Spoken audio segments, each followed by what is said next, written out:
It took losing everything for my cousin to realize what betraying me really cost. I, male, 24, had been building my business from the ground up for 2 years when my cousin Marco, 26, came to me asking to join as a partner. Look, I started this thing when I was 22. No sleep, no social life. Every peso I made went right back into the business. My friends were out partying while I was responding to client emails at 2 a.m. My ex left me because I chose a supplier meeting over her birthday dinner. That's the kind of sacrifice I'm talking about. But it was finally paying off. Clients were coming in steady, revenue was climbing, and I could actually see a future in this. Marco and I grew up together. We weren't just cousins. We were like brothers. Our families always joked that we were joined at the hip as kids. So when he came to me 6 months ago, saying he wanted to build something real, that family should stick together in business, I wanted to believe him. He'd been jumping from job to job, always complaining about his bosses, never really finding his thing. I had doubts. But my family pushed hard. My mom kept saying I should give him a chance, that blood is thicker than water, all that stuff. My tita even guilt-tripped me about how Marco looked up to me. So I said yes. The red flags started small. He'd show up late to client meetings, got defensive when I asked about his progress on projects. He was always on his phone, asking questions about our client list, our supplier contacts. One time I walked into the office and caught him on a call that he ended real quick when he saw me. When I asked who it was, he just said it was personal. 3 months after Marco joined, things started falling apart. A major client canceled our contract out of nowhere. Then another one. Then another. All within 2 weeks. No explanations, just sudden cancellations.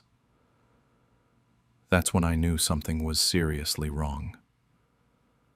The next morning, I decided to dig deeper. I went through the business email account and found dozens of forwarded messages to Marco's personal email.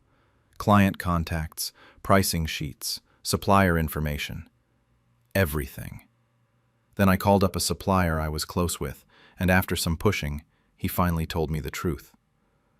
Marco had been telling everyone I was planning to leave the country, and that the business would collapse without him there to take over. That's when I did a business registry search and found it. Marco had registered a new company 3 weeks ago. The name was almost identical to mine, just slightly different wording. He'd been planning this the whole time.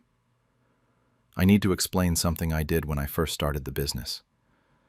2 years earlier, when I was just getting things off the ground, my mentor told me to protect myself legally. So I trademarked the brand name, registered the business model, made sure every supplier contract and client agreement was under my name only. I never thought I'd actually need to use it against family. Marco had no idea any of this existed. Armed with this information, I confronted him at the office. He denied it at first, then got angry, then finally just admitted everything. He said the business should have been 50-50 from the start anyway, that I was being selfish, keeping all the control. Then he told me he'd been planning this for months and already had half the clients lined up to move to his company. The worst part was what he said next, that I was always the family favorite, that this was just evening the score, that I never appreciated what he could bring to the table. Like my 2 years of sacrifice meant nothing. I didn't yell. I didn't blow up. I just told him to take whatever he thought he was owed and leave. He actually smiled when he walked out. He thought he'd won. That same afternoon, I called my lawyer and explained everything. By the end of the week, Marco's new company received a cease and desist letter for trademark infringement. Over the next month, everything unraveled for him. His company had to shut down completely because of the trademark infringement. Without my supplier relationships and the actual expertise to deliver, clients started realizing he was all talk. They came back one by one. Some were apologetic, others just pretended nothing had happened and acted like they'd never left. Word spreads fast in our industry. Suppliers who heard Marco's lies about me leaving the country started telling everyone what he actually did. His reputation was destroyed. No one wanted to work with someone who'd backstabbed their own family over business. 2 weeks ago, the family drama kicked into high gear. Marco went crying to our relatives, spinning it like I destroyed his life over a misunderstanding. Suddenly, my phone was blowing up with aunts and uncles calling. Some took his side. Some tried to play mediator. My parents were torn at first, but after I showed them the evidence, the forwarded emails, the registered company, everything, they backed me up. Back in the present, my business is actually stronger than ever. I hired real employees this time, with proper contracts and everything. Meanwhile, Marco is broke, can't find work anywhere in the industry, and moved back in with his parents. I still get calls every few days from family members telling me to be the bigger person, to forgive him, to help him get back on his feet. He sent me a long apology text last week. I read the whole thing. Most of it was about how hard his life is now, how he can't find work, how the family is disappointed in him. There was barely anything about what he actually did to me or why it was wrong. Just a lot of, "I'm sorry you felt betrayed" type stuff. My mom asked me yesterday if I felt bad for him at all. I told her the truth. I feel bad for the cousin I thought I had. I don't feel bad for the person who tried to destroy me. Marco showed up at my office yesterday. Security called me and asked if I wanted him removed. I told them to let him wait in the lobby. I haven't decided if I'm going down there or not. After they sold my car without asking, I sold their house legally. I, 28F, had just returned from a month-long work assignment in Singapore when my entire life got flipped upside down by my parents and my younger brother Jake, 25. Let me back up for a second because context matters here. 3 years ago, my dad went through bankruptcy. Bad investments, medical bills, the whole mess. They were about to lose the family house to foreclosure, so I stepped in. I bought it from the bank and put it under my name. The deal was simple. They'd live there and cover utilities and property tax while I handled the mortgage. I was doing well in tech consulting, and I wanted to help my family. That's what you do, right? My car was a 2021 Honda Accord that I'd paid off completely by myself. First major purchase after landing my job. I was proud of that car. Before I left for Singapore, my parents asked to borrow it since my dad's truck was in the shop. No problem. I handed over the keys and flew out for what was supposed to be a routine month-long project. I came home on a Tuesday evening, completely exhausted from a 16-hour flight. Took an Uber from the airport because nobody answered when I called about a pickup. When I pulled up to the house, the driveway was empty except for my dad's truck, which was apparently fixed now. I walked inside, dragging my suitcase, and asked where my car was. The look my parents gave each other made my stomach drop. My dad told me to sit down. My mom wouldn't make eye contact. Finally, my dad said they'd sold it. I just stared at them. Sold it? My car? Turns out Jake and his wife Sarah had a 2-month-old baby, and their old sedan had died. My parents saw an opportunity. They sold my car to a dealer for $18,000 and gave the money to Jake for a used minivan. Just like that. No phone call, no text, nothing. When I asked why they didn't call me, my mom said I wasn't answering and I was busy with work. I checked my phone. They'd sent one text the day before, while I was literally on a plane flying home. Their excuse was that family comes first, that I make good money and could buy another car, that Jake needed it more because of the baby. I told them I wanted my $18,000 back immediately. They said they didn't have it anymore because Jake had already spent it on the minivan. I texted Jake directly. He told me not to be selfish and that there was a baby involved, then said he'd pay me back eventually. I gave them 1 week to figure out a repayment plan. That week passed with nothing but excuses and avoided conversations. Jake blocked my number after I kept asking about the money. On Friday evening, 10 days after I'd gotten home, I was sitting at the kitchen table watching my parents laugh at some TV show like nothing had happened. That's when I pulled out the mortgage documents and property deed. The house they were so comfortable in was in my name. Not theirs. Mine. I spent the entire weekend researching real estate law and tenant rights. The house was worth about $340,000. I'd been paying the mortgage for 3 years while they'd contributed maybe $15,000 total in utilities. I'd saved them from losing everything, and this was how they repaid me. On Monday, I sat them down and told them I needed the $18,000 within 30 days, or we'd need to discuss their living arrangement. My dad actually laughed and asked what I was going to do, kick out my own parents? I told them the house was mine, and if they could sell my property without asking, I could sell mine. My dad's face went pale, but he still didn't think I'd actually do it. 2 weeks went by. They paid nothing. They started treating me like the villain, giving me the silent treatment, and complaining to extended family that I was harassing them over money. Then I came home one evening to find they'd moved my stuff from my childhood bedroom to the basement. My mom said Jake and Sarah needed the space when they visited with the baby. That was it. I called a real estate attorney the next morning. By Friday afternoon, a photographer was taking listing photos. On Monday, the house went live on every major real estate site at $335,000. My mom found the listing that evening when she was browsing Zillow. Her scream brought my dad running. I was eating dinner when they confronted me, and I just calmly confirmed that yes, I'd listed the house that morning. My dad said I couldn't do this, that it was their home.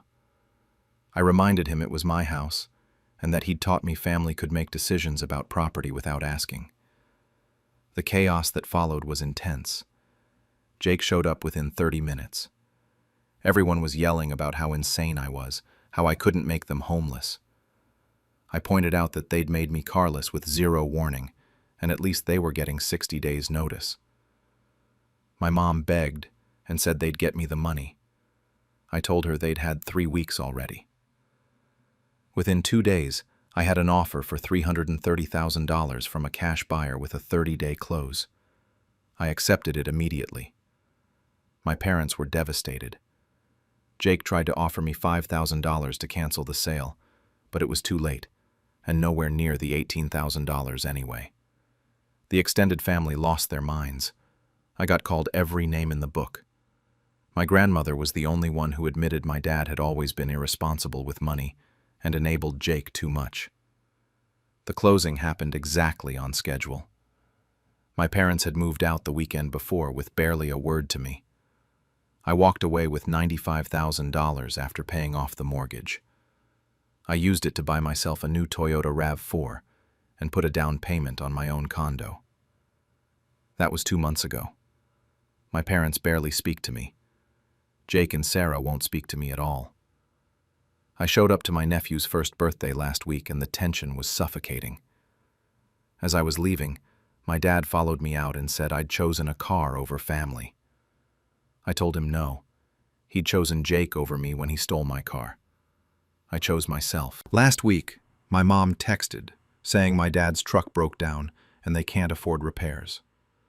I haven't responded. I saw on Facebook that Jake posted family dinner photos at their apartment. I wasn't invited. Part of me wonders if I took it too far, but then I remember coming home to that empty driveway. After they stole my inheritance, I made sure they paid for every cent. I was 19 when my grandmother passed away. Freshman year of college, completely overwhelmed and still processing the loss of the only person who really believed in me. My younger brother was 16 at the time. Grandma had left us an inheritance, about $45,000 total, split between the two of us. She'd been a seamstress her whole life and saved every spare dollar she could for our college education. It wasn't a fortune, but it was everything to us. My Aunt Linda, who was 47 and my grandmother's daughter, was named executor of the will. She pulled me aside at the funeral and told me she'd handle all the paperwork since I had so much on my plate with school. I was grieving, exhausted, and she was family. I trusted her completely. My cousin Derek, her 25-year-old son, was there too, being supportive and helping with arrangements. I signed whatever she put in front of me. 3 months went by. I kept asking about the money because tuition was due, and she kept giving me vague answers about processing times and paperwork delays. Finally, I cornered her at a family dinner and pressed her for real answers. That's when she admitted the money was gone. She and Derek had used it. He bought a brand new sedan for $28,000, and she'd done a full kitchen and bathroom remodel. When I asked how they could do that, she looked me straight in the eye and said, "Grandma would have wanted the money to stay in the family." Derek called me selfish for making a big deal about it. The other relatives at that dinner took her side. I was being dramatic. I'd figure things out. Linda needed that kitchen. My brother was crying. I was outnumbered and furious, but I realized something important that night. Fighting them directly wouldn't work. Family would always choose her side, so I stopped fighting. I went back the next week, smiled, and told them I understood. But I didn't forget. That night I started researching estate law. If they could steal my future, I'd build a new one and use it to take back what was mine. 3 years later, I was 22 and working as a paralegal at a small law firm. I'd worked 2 part-time jobs through college, took out minimal loans, and survived on scholarships. Every free moment I had, I studied estate law. I got my paralegal certification and specifically chose a firm that handled probate cases. My aunt and cousin had no idea. At family gatherings, I was pleasant and polite. They thought I'd gotten over it. Derek would even brag about his car. I started casually asking relatives about Grandma's estate, just curious questions here and there. My Uncle Tom, Grandma's brother, had kept some of the paperwork and handed it over without thinking twice. I reviewed everything during my lunch breaks at work. The more I dug, the worse it got. Aunt Linda never properly filed estate taxes. She'd made transfers without probate court approval.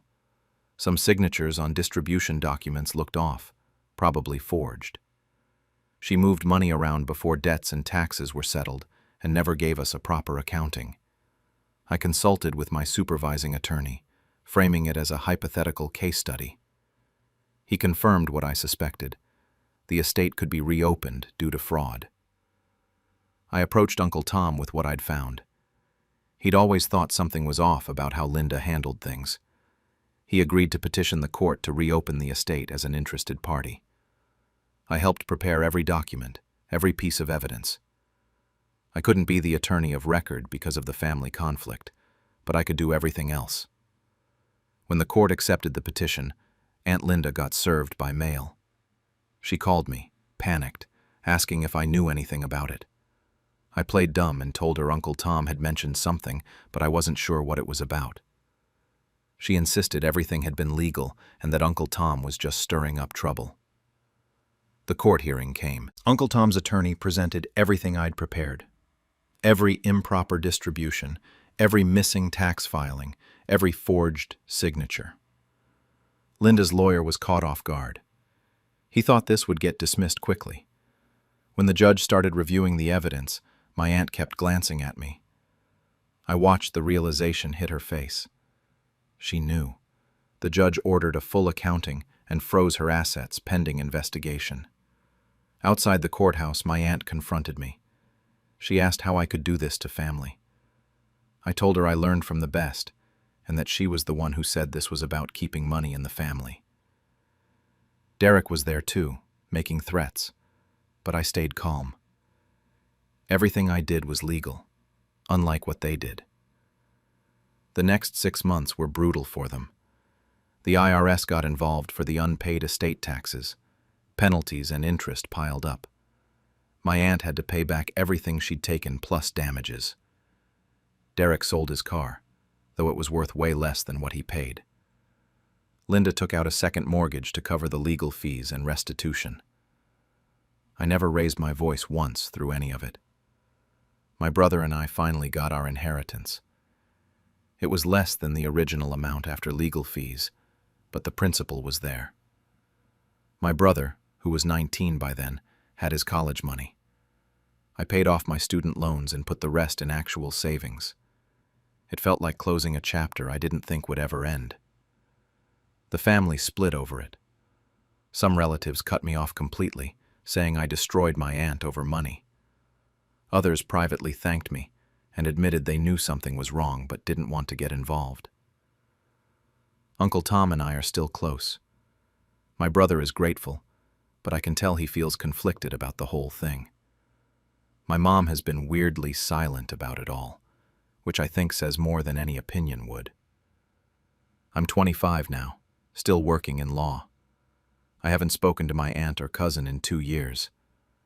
I don't regret what I did, but the family damage still stings sometimes. They said Grandma would have wanted the money to stay in the family. The irony is it did.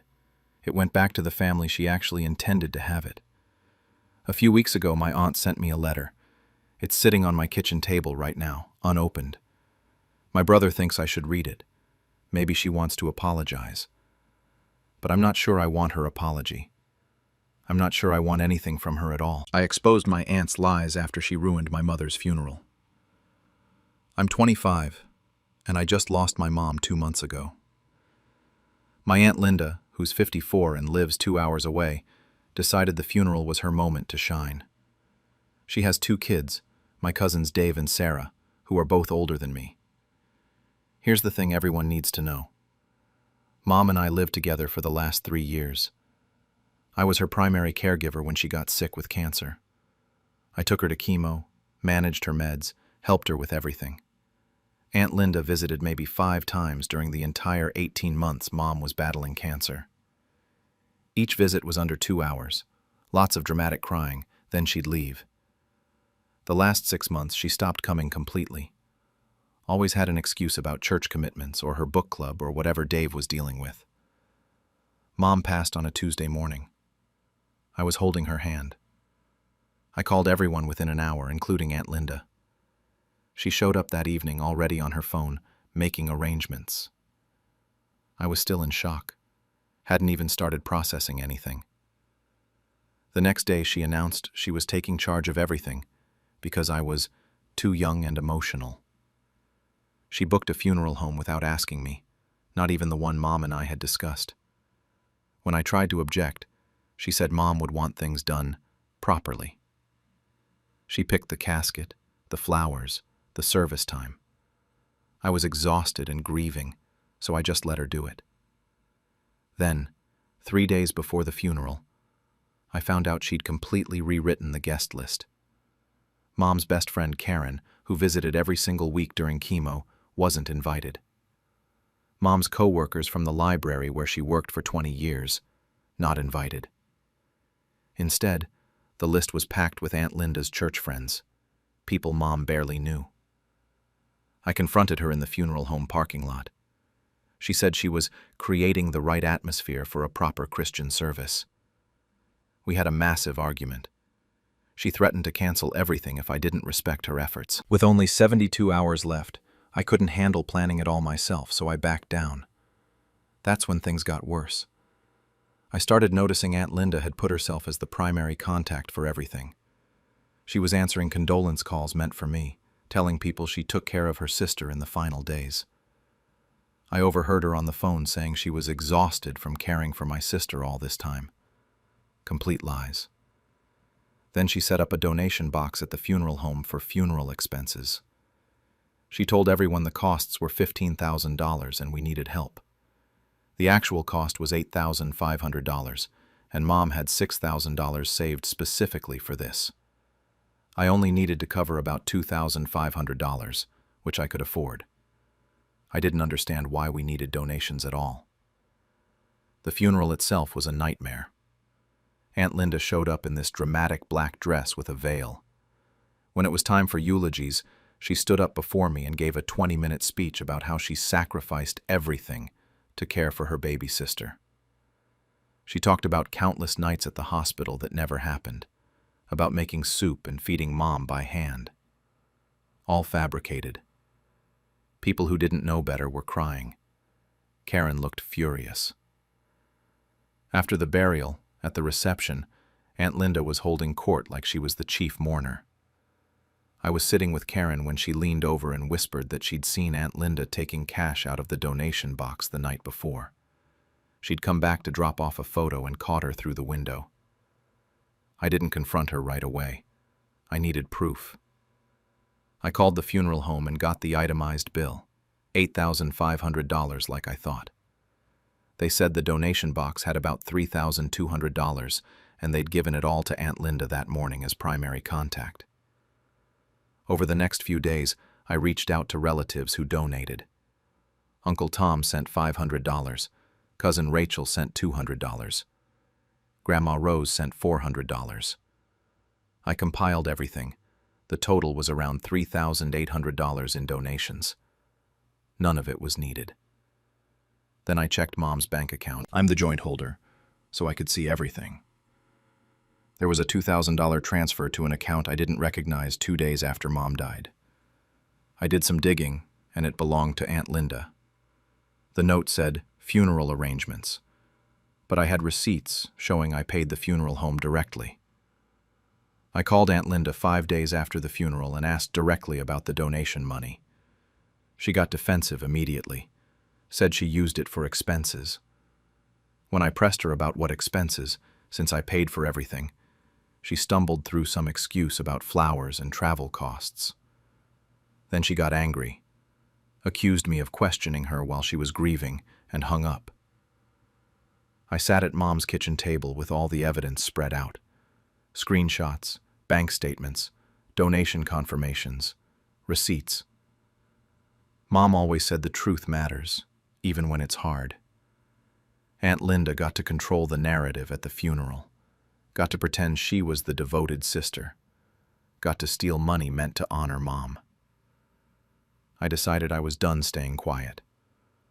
1 week after the burial, I posted everything in our family group chat. About 30 people are in there. I laid it all out, calmly with screenshots. The funeral invoice, Mom's savings, the donation list totaling $3,800, the bank transfer showing Aunt Linda took $2,000 from Mom's account. I explained that none of the donation money was actually needed and that she'd pocketed around $6,000 total. I ended with saying I couldn't let her steal from Mom and lie about caring for her. My phone exploded. The group chat went insane. Uncle Tom was furious about his $500. Grandma Rose was typing in all caps, demanding answers. Aunt Linda tried to respond, said it was a misunderstanding. But when Uncle Tom asked where the money was, she went silent. 10 minutes later, she left the group. Within hours, relatives were demanding refunds. Her church found out and removed her from their finance committee. Dave and Sarah stopped speaking to her for weeks. 3 weeks later, she finally called me crying, asking how I could do this to her. I told her she stole from her dead sister and lied at her funeral. She said I was cruel. I said cruel is stealing from your dead sister. It's been 6 weeks now. She's returned about half the money and claims she doesn't have the rest. Uncle Tom wants to take legal action. The family is split. Most people are on my side. Aunt Linda is isolated, playing the victim. But everyone finally sees who she really is, and Mom got the truth she deserved. It took losing everything for my cousin to realize what betraying me really cost. I, male, 24, had been building my business from the ground up for 2 years when my cousin Marco, 26, came to me asking to join as a partner. Look, I started this thing when I was 22. No sleep, no social life, Every peso I made went right back into the business. My friends were out partying while I was responding to client emails at 2 a.m. My ex left me because I chose a supplier meeting over her birthday dinner. That's the kind of sacrifice I'm talking about. But it was finally paying off. Clients were coming in steady, revenue was climbing, and I could actually see a future in this. Marco and I grew up together. We weren't just cousins. We were like brothers. Our families always joked that we were joined at the hip as kids. So when he came to me 6 months ago, saying he wanted to build something real, that family should stick together in business, I wanted to believe him. He'd been jumping from job to job, always complaining about his bosses, never really finding his thing. I had doubts. But my family pushed hard. My mom kept saying I should give him a chance, that blood is thicker than water, all that stuff. My tita even guilt-tripped me about how Marco looked up to me. So I said yes. The red flags started small. He'd show up late to client meetings, got defensive when I asked about his progress on projects. He was always on his phone, asking questions about our client list, our supplier contacts. One time I walked into the office and caught him on a call that he ended real quick when he saw me. When I asked who it was, he just said it was personal. 3 months after Marco joined, things started falling apart. A major client canceled our contract out of nowhere. Then another one. Then another. All within 2 weeks. No explanations, just sudden cancellations. That's when I knew something was seriously wrong. The next morning, I decided to dig deeper. I went through the business email account and found dozens of forwarded messages to Marco's personal email. Client contacts, pricing sheets, supplier information. Everything. Then I called up a supplier I was close with, and after some pushing, he finally told me the truth. Marco had been telling everyone I was planning to leave the country, and that the business would collapse without him there to take over. That's when I did a business registry search and found it. Marco had registered a new company 3 weeks ago. The name was almost identical to mine, just slightly different wording. He'd been planning this the whole time. I need to explain something I did when I first started the business. 2 years earlier, when I was just getting things off the ground, my mentor told me to protect myself legally. So I trademarked the brand name, registered the business model, made sure every supplier contract and client agreement was under my name only. I never thought I'd actually need to use it against family. Marco had no idea any of this existed. Armed with this information, I confronted him at the office. He denied it at first, then got angry, then finally just admitted everything. He said the business should have been 50-50 from the start anyway, that I was being selfish, keeping all the control. Then he told me he'd been planning this for months and already had half the clients lined up to move to his company. The worst part was what he said next, that I was always the family favorite, that this was just evening the score, that I never appreciated what he could bring to the table. Like my 2 years of sacrifice meant nothing. I didn't yell. I didn't blow up. I just told him to take whatever he thought he was owed and leave. He actually smiled when he walked out. He thought he'd won. That same afternoon, I called my lawyer and explained everything. By the end of the week, Marco's new company received a cease and desist letter for trademark infringement. Over the next month, everything unraveled for him. His company had to shut down completely because of the trademark infringement.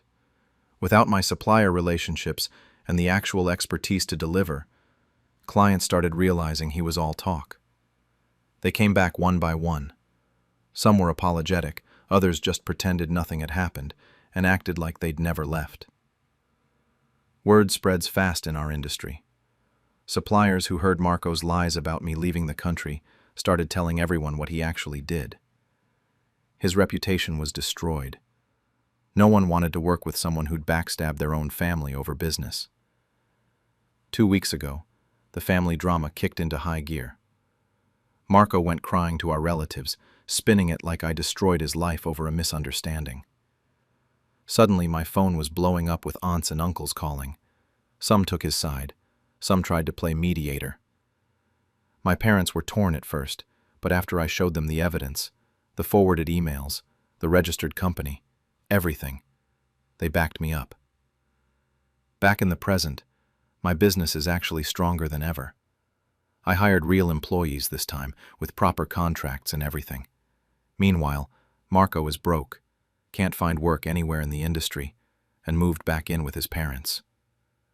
I still get calls every few days from family members telling me to be the bigger person, to forgive him, to help him get back on his feet. He sent me a long apology text last week. I read the whole thing. Most of it was about how hard his life is now, how he can't find work, how the family is disappointed in him. There was barely anything about what he actually did to me or why it was wrong. Just a lot of, "I'm sorry you felt betrayed" type stuff. My mom asked me yesterday if I felt bad for him at all. I told her the truth. I feel bad for the cousin I thought I had. I don't feel bad for the person who tried to destroy me. Marco showed up at my office yesterday. Security called me and asked if I wanted him removed. I told them to let him wait in the lobby. I haven't decided if I'm going down there or not. Taking back my inheritance after my brother tried to steal it all. I, 27F, thought I could trust my brother Marcus, 32, to handle our mom's estate while I was living in Singapore for work. When she passed 6 months ago, she left behind a small 2-bedroom house in suburban Ohio and about $85,000 in savings. Her will was clear. Everything split 50-50 between us. I flew back for the funeral, but had to return within a week because of my work visa. Marcus offered to handle all the paperwork, and honestly, I was grateful. We'd always been close, and it made sense since he lived there. The first month he kept me updated.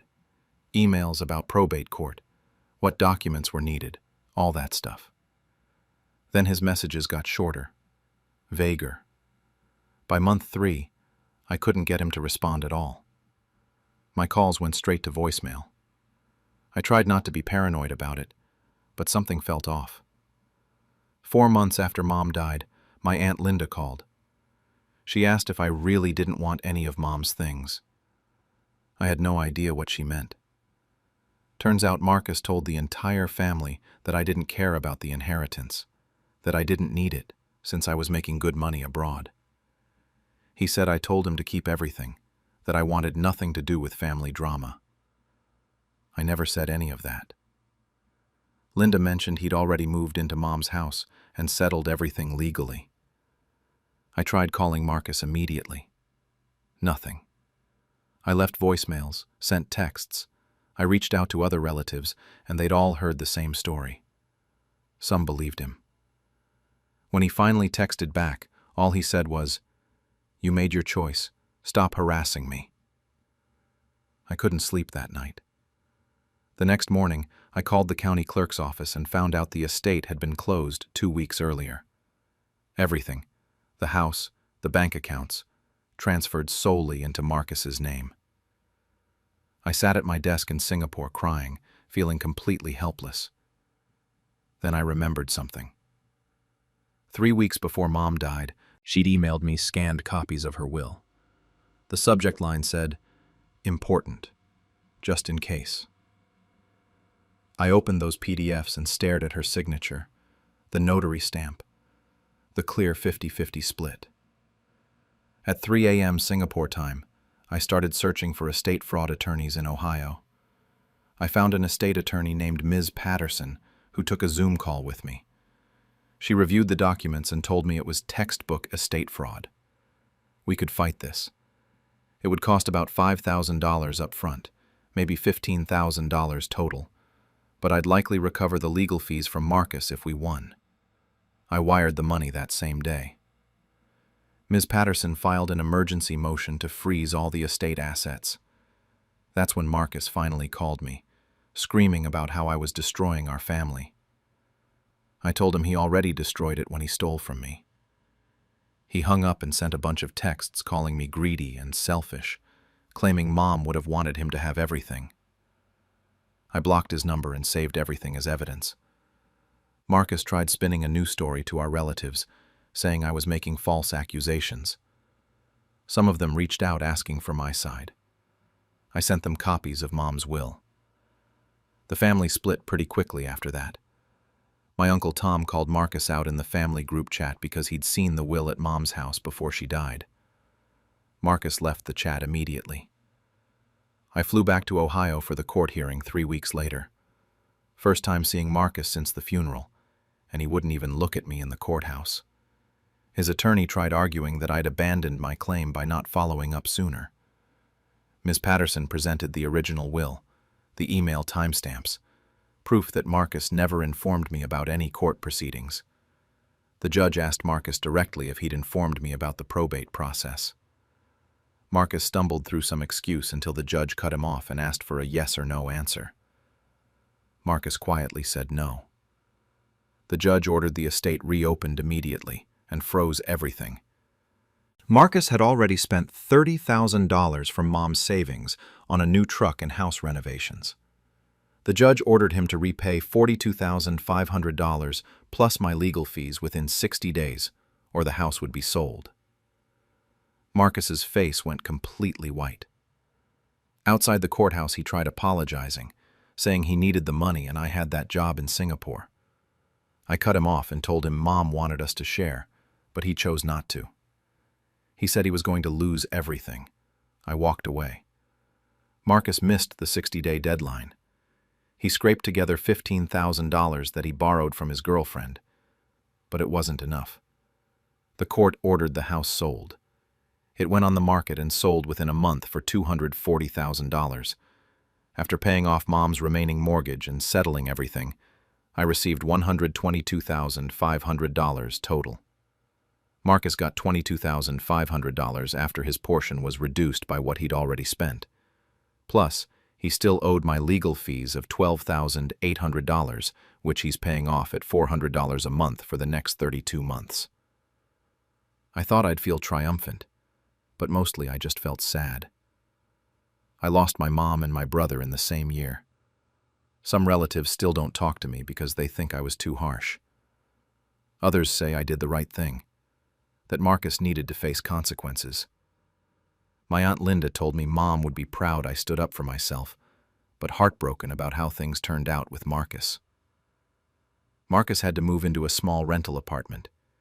He sold the truck to cover debts and his girlfriend left him when the money problems hit. Mutual friends say he's bitter and struggling, working extra shifts to make the payments. He posts vague things on social media about betrayal and greed, but never names me directly.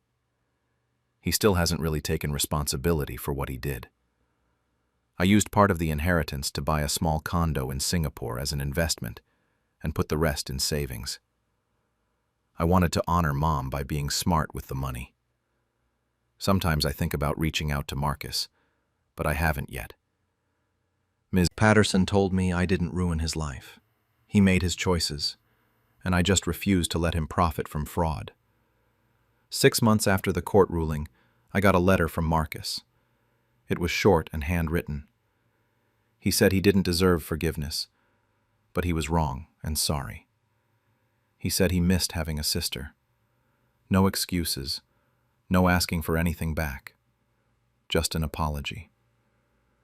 I've been staring at that letter for days now, and I honestly don't know if I should respond. Part of me misses my brother, the person he was before all this. But I can't forget what he did, or how easily he lied to everyone. They drained my savings, so I drained their reputation. I, 26, recently made a discovery that completely shattered any remaining trust I had in my parents, Robert and Linda, both 58, and my older sister Ashley, 29. I graduated college 3 months ago and finally landed a decent job in the city. First thing I wanted to do was check on my savings and maybe open an investment account. That's when everything fell apart. 4 years ago, when I was 22 and starting my junior year, my parents offered to hold on to my savings. They said it would help me avoid spending temptations while I was at school. I'd been working since I was 16, saved every penny I could. Nearly $40,000 total. My parents were these pillars of the community in our small town, always running charity drives and volunteering. Everyone respected them, so I trusted them completely. I thought I was being responsible by letting them safeguard it in a joint account. Fast forward to 3 months ago. I called them about transferring the money back. My mom went completely silent on the phone. My dad started making excuses about bank complications and paperwork delays. They stalled for 2 weeks straight. Different excuse every time I called. I drove home unannounced on a Saturday morning and demanded to see the bank statements right there at their kitchen table. That's when they finally admitted it. The money was gone. All of it. My dad looked me in the eye and said they had to help Ashley with her dream wedding. My mom tried justifying it with this line about how family helps family, and I'm young, so I'll make more money eventually. Ashley got married 18 months ago. Huge wedding, over 200 guests. I knew it was expensive, but assumed my parents paid for it themselves. Turns out they paid for it with my money. Ashley wasn't even there that morning. She was off on some weekend trip with her husband, Derek. My parents genuinely expected me to just accept it. They kept saying I'd understand when I got married someday. They offered to pay me back at maybe $200 a month. I did the math right there. That's 17 years. They'd stolen 4 years of my life and wanted 17 more to fix it. I didn't yell. I didn't cry. I just left. On the drive back to my apartment, something cold settled in my chest. They'd taught me to be responsible with money my entire life. Now, I was going to teach them to be responsible with trust. The next morning, I took a day off work and started building my case.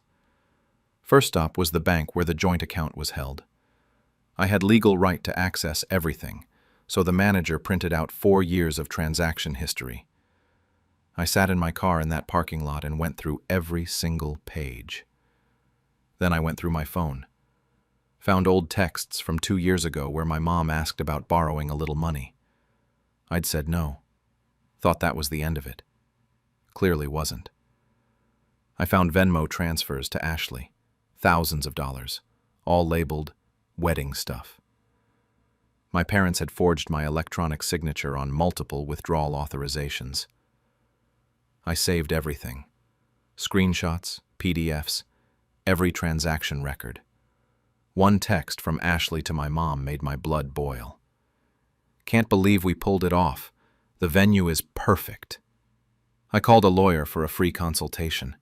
He confirmed it was theft, fraud, and forgery. I could file civil or criminal charges. Civil was more likely to get money back.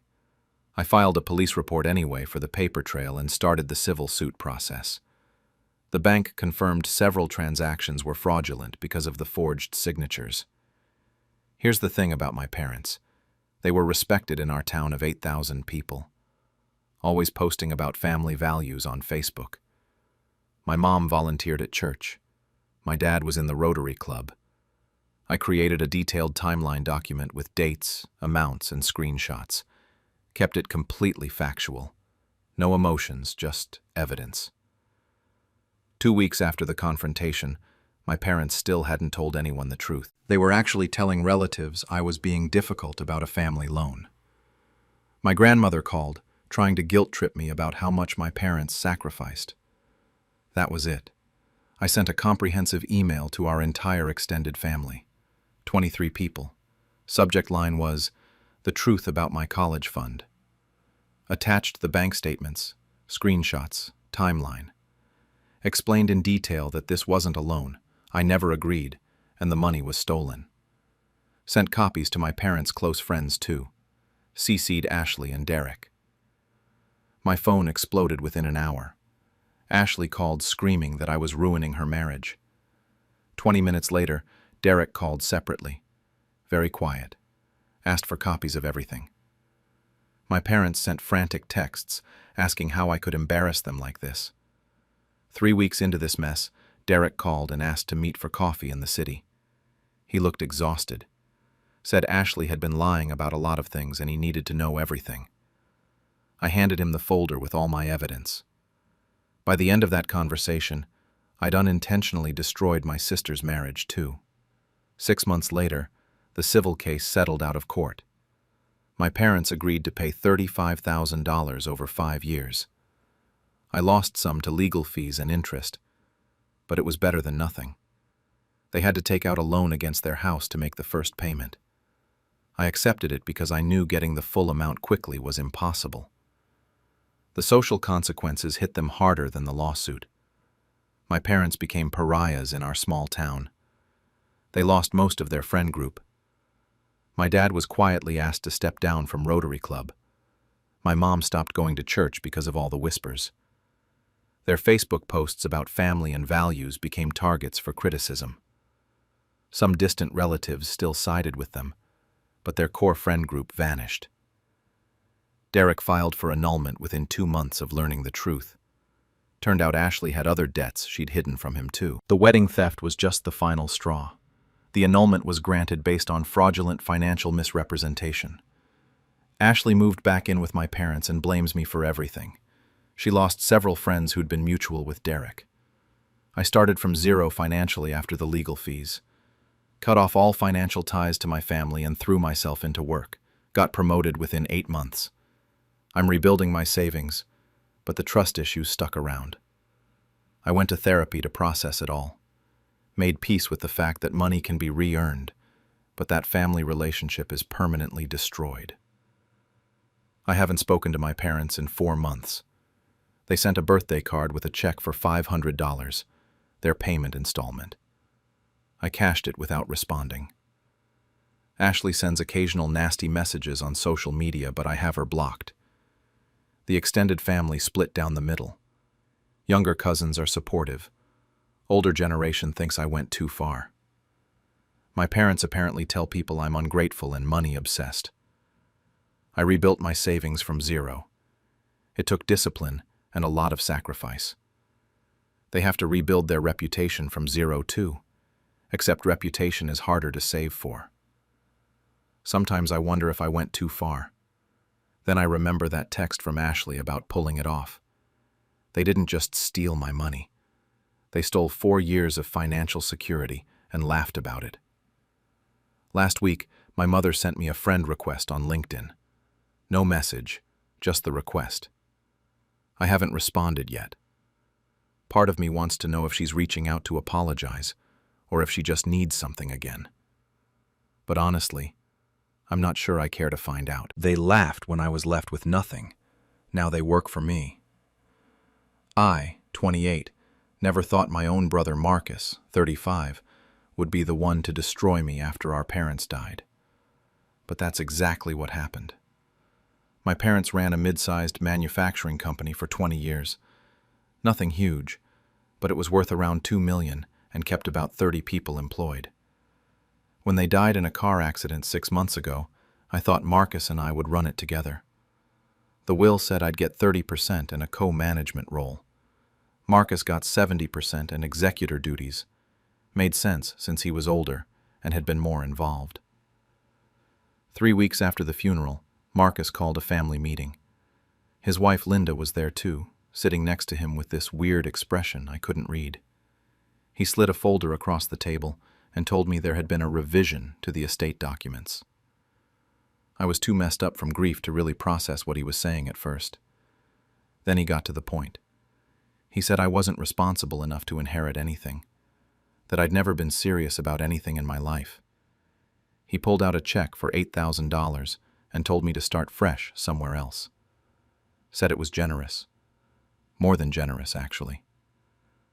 I just sat there staring at him. Linda had this little smirk on her face. Marcus kept talking, saying something about how I'd thank him later for not burdening me with responsibility I couldn't handle. Then he said the thing I'll never forget. He looked me dead in the eye and said I was useless in the real world, and that he was doing me a mercy. I moved out of the family home within a week, got a tiny apartment across town. I remember sitting on the floor that first night, holding that check, feeling like I'd lost my parents twice. Once to the accident, and once to whatever Marcus had done to cut me out. I had two choices: prove him right or prove him wrong. That was 5 years ago.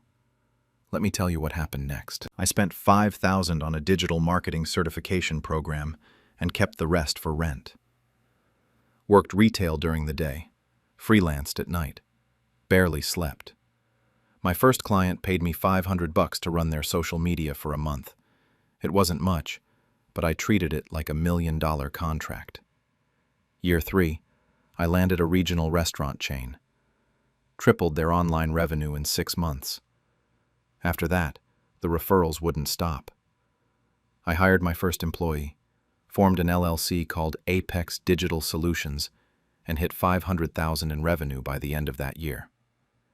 We grew fast after that. Social media management, SEO, full digital transformations for companies that had no idea what they were doing online. I heard through people that Marcus was struggling. He'd taken on debt to modernize the business, made some bad investments, lost key clients. I told myself I didn't care. But I'd be lying if I said I never looked up the company online to see how bad it was getting. Year 5, my business partner brought me a deal. Manufacturing company for sale. Undervalued. Good bones, but terrible management. I didn't recognize the name at first because Marcus had rebranded it. Then I saw the ownership records during due diligence. Marcus Chen. My brother. I could have walked away. Probably should have. Instead, I made an offer. A fair one, actually. The acquisition went through in about 2 months. Marcus had no idea who owned Apex Digital Solutions. On my first day taking over operations, I walked into that building I used to visit as a kid with my parents. All the staff was waiting in the conference room, including Marcus and Linda. The look on his face when I walked in as the new owner is something I'll remember forever. He went completely pale. He tried to stammer something out, but I cut him off and told everyone I wasn't firing anybody. Same positions, same salaries. But things were going to change. Linda looked like she wanted to disappear into her chair. Marcus just sat there staring at me like he'd seen a ghost. I brought in a new management team and implemented the digital systems I'd built my career on. Marcus stayed on as production manager. Linda got moved to HR coordinator. Both took pay cuts, but they were fair market rates. I could have fired them. Part of me wanted to, but I wanted them to see what they'd underestimated. Now Marcus has to call me boss in meetings. Every major decision he wants to make needs my approval. Linda won't make eye contact with me in the hallways. The other employees don't know we're related, and I've kept it that way. Last month, Marcus asked for new equipment, and I denied the request. The budget didn't support it. Hearing myself say no to him felt different than when he said it to me 5 years ago. The company is profitable again. We're on track to hit $5 million in revenue this year.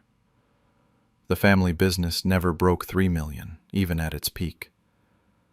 My parents would be proud, but they're not here to see any of it. Sometimes the success feels hollow. Sometimes I wonder if this is justice or just revenge. Last week, Marcus asked for a private meeting. We sat in the same office my father used to use. He told me he was wrong about me and that he was sorry. He actually seemed like he meant it, but it's years too late for that. I didn't say anything, just let him talk. Then he asked me what I wanted from him, if this was punishment forever. I'm still thinking about that conversation. Linda's apparently pushing him to quit and preserve his dignity. But jobs aren't easy to find, and they have 2 kids now. I have the power to forgive or keep twisting the knife. Part of me wants to accept his apology and move on. Part of me wants him to feel small for another 5 years, like I did. There's a board meeting tomorrow. I'm restructuring his department. Marcus doesn't know yet. I could protect his position, or I could let things play out naturally. Haven't decided which yet. They laughed when I lost everything. Now they're the ones begging me for help. I'm 24 now, but this whole mess started when I was 22 and had just finished my junior year of college. My dad passed when I was 20, and he left me his small electronics and appliance store. It wasn't huge or anything, but it was his, and he built it from nothing. In his will, he made it clear the store was mine. The problem was, I still had 2 years of college left. That's when my Uncle Marcus, my dad's older brother, came to me with what seemed like the perfect solution. He said he and my cousins Derek and Amy could run the store temporarily, just until I graduated. Keep it in the family, he said. I'd still own it. They'd just manage things. I was grieving and overwhelmed, so I signed the papers he put in front of me. He told me they were just temporary management agreements. I trusted him. He was family. For 2 years, I'd call to check in. Everything's fine, they'd say. Focus on school. Your dad would want you to get that degree. So I did. Graduation day came, and I drove home excited to finally step into my dad's shoes. I showed up at the store the following week, and that's when everything fell apart. The sign outside had been changed to Mitchell & Sons Electronics. Mitchell was my uncle's last name, not mine, not my dad's. I walked in confused, and my cousin Derek was behind the counter with this smug look on his face. I asked where my office was.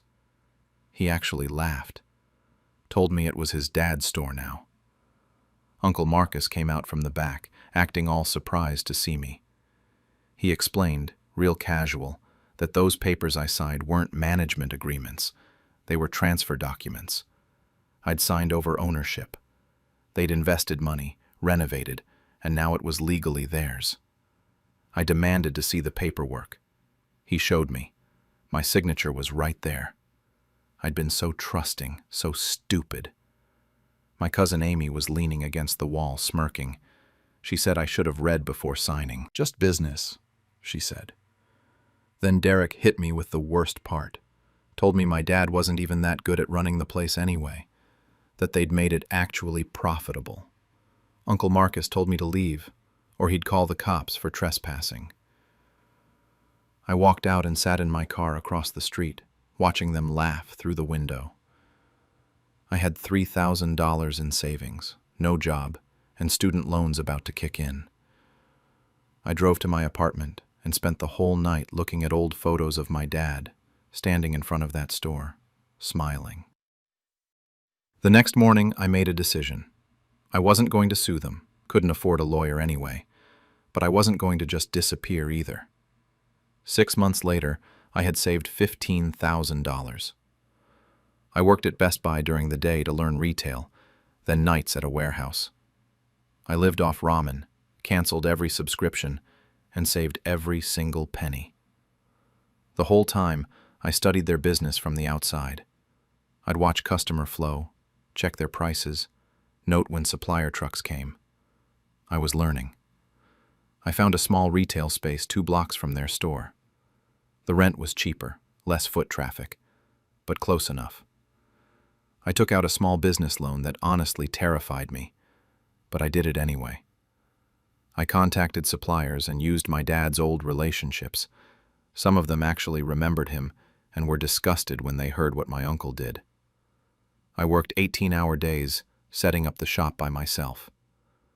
Opening day of Anderson Electronics, My uncle and cousins showed up to mock me. Derek said I'd be bankrupt in 3 months, that it was embarrassing. Uncle Marcus told me I didn't know the first thing about running a business. I stayed calm and told them we'd see. I made $200 that first day from 4 customers. Over the next year, I slept in a sleeping bag in the back of my store to save on rent. I learned everything about how my uncle ran his business: overpricing, pushing warranties people didn't need, being rude to elderly customers. So I did the opposite. Fair prices, honest recommendations, free delivery for elderly customers, price matching. I kept a spreadsheet of customer preferences and actually remembered their names. Word of mouth started spreading. Around month 14, I noticed their store getting quieter, while mine was packed most afternoons. I hired my first employee, this older woman named Patricia, who used to shop at my dad's original store. She told me my father would be proud, that my uncle never cared about the customers. A local newspaper even did a small piece on me about honoring my father's legacy. 18 months after I opened, they put up a sale, everything must go sign. Derek actually came to my store one evening looking defeated, asking if I could raise my prices so they could compete. I told him what he told me. It's just business. 2 weeks later, I bought their property and all their assets through a lawyer. They had no other buyers. When Uncle Marcus found out I was the one who bought them out, he showed up furious, screaming that I'd set them up. I told him he did this to himself. I just gave people what he wouldn't: respect. That was 8 months ago. Now I've got 6 employees, a solid reputation across town, and I've paid off my loans. I converted their old space into a repair and service center. Business is actually thriving. Amy was the first to show up looking for work. She came in for the receptionist position and didn't even recognize me at first.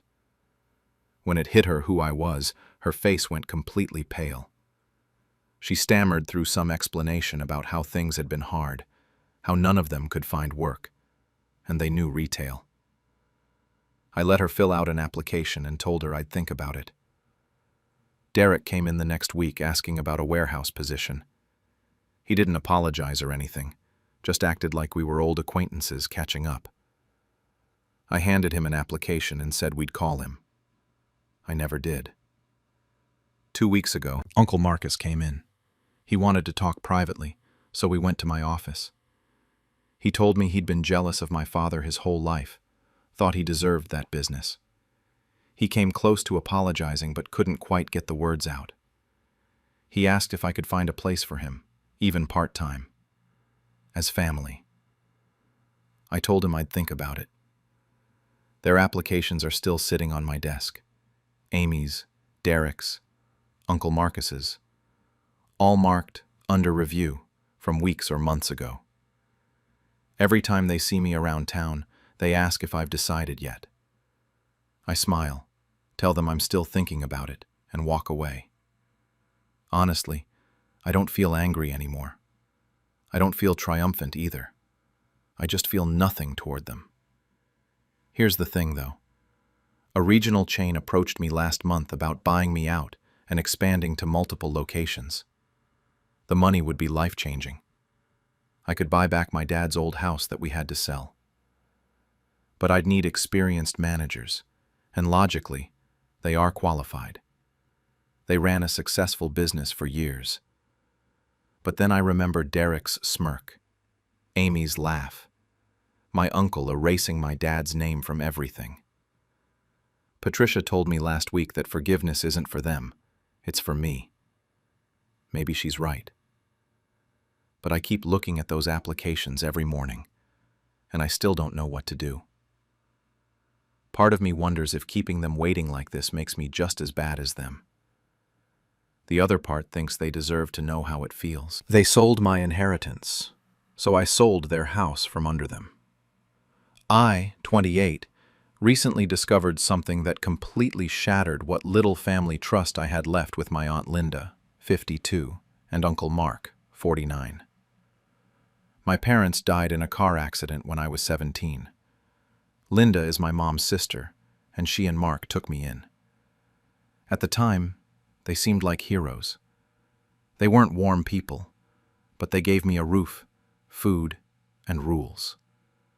That felt like enough when I was grieving and just trying to finish high school. Here's what matters. My parents left me a small plot of land, 2 acres on the edge of town, legally in my name through the will. I was overwhelmed, barely functioning, and had no idea what to do with property. 3 months after I moved in with them, Linda and Mark sat me down with this whole pitch about how I was too young to manage it. They said they'd handle everything until I turned 21, maybe rent it out, and all the profits would go to me. I was 17, traumatized, and they were family. I trusted them. I signed the papers they put in front of me without reading them carefully. They assured me it was just management paperwork. Fast forward to when I turned 21. I asked about the land and they got weird, evasive. Linda said they'd had to sell it because the taxes were too high. But don't worry, they put the money aside for me. When I asked how much and when I could have it, Mark got aggressive. He went off about how they fed me and clothed me, and I should consider that money payment for raising me. We had a massive argument. I moved out that week. They gave me $3,000 and said that's what was left after expenses. I struggled for years after that, worked through college, barely scraped by. Something always felt wrong about the whole situation, but I tried to move on.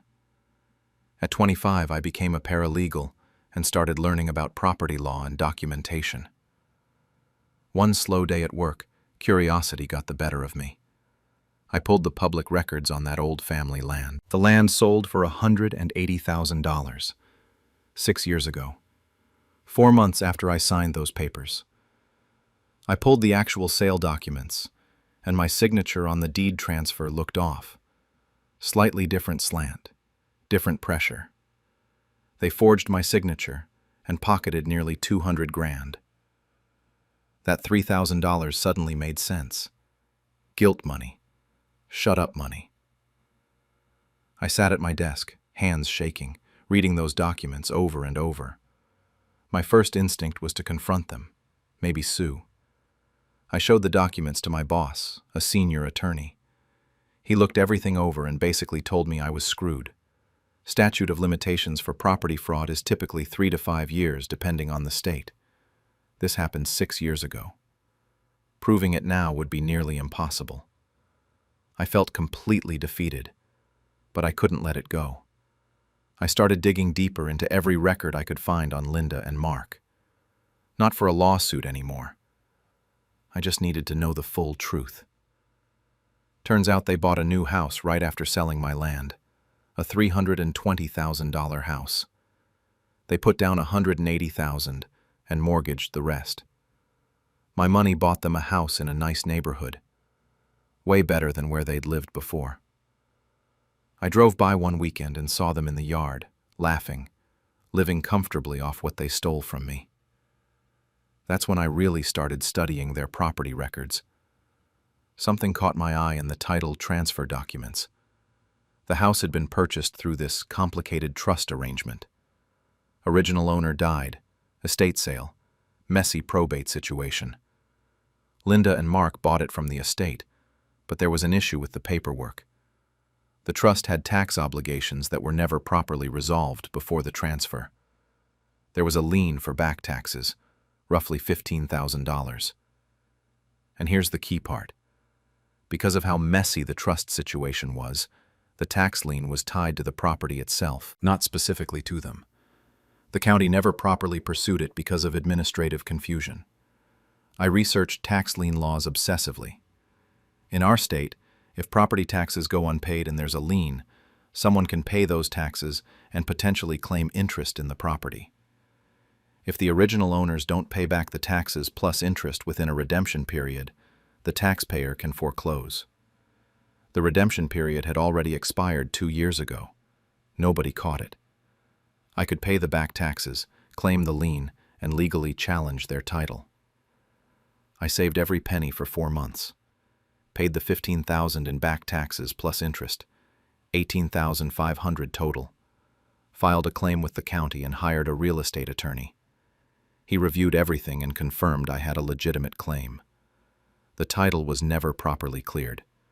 They were technically in default. When Linda and Mark got served papers, they called me immediately, screaming. Linda kept asking what I was doing, saying it was their home. I told her it was funny, because I said the same thing about my land 6 years ago.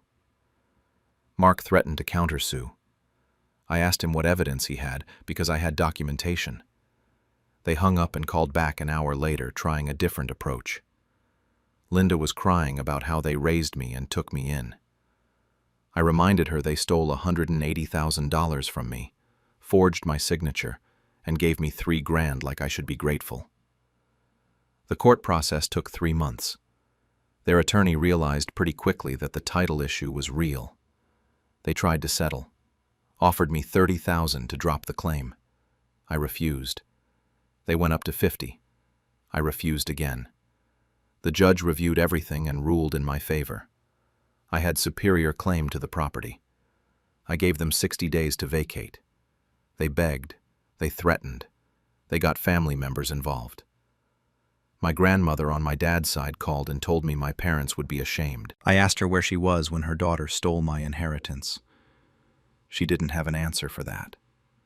I sold the house for $340,000. After legal fees, taxes, and the initial tax payment, I cleared about $285,000. Finally had the nest egg my parents wanted me to have. Put it toward my own place and invested the rest. Linda and Mark moved into a small rental apartment. Their whole lifestyle had been built on my money. The extended family is split. Half think I went too far and made them homeless. Half think they got what they deserved for stealing from an orphan. I've lost some cousins over this.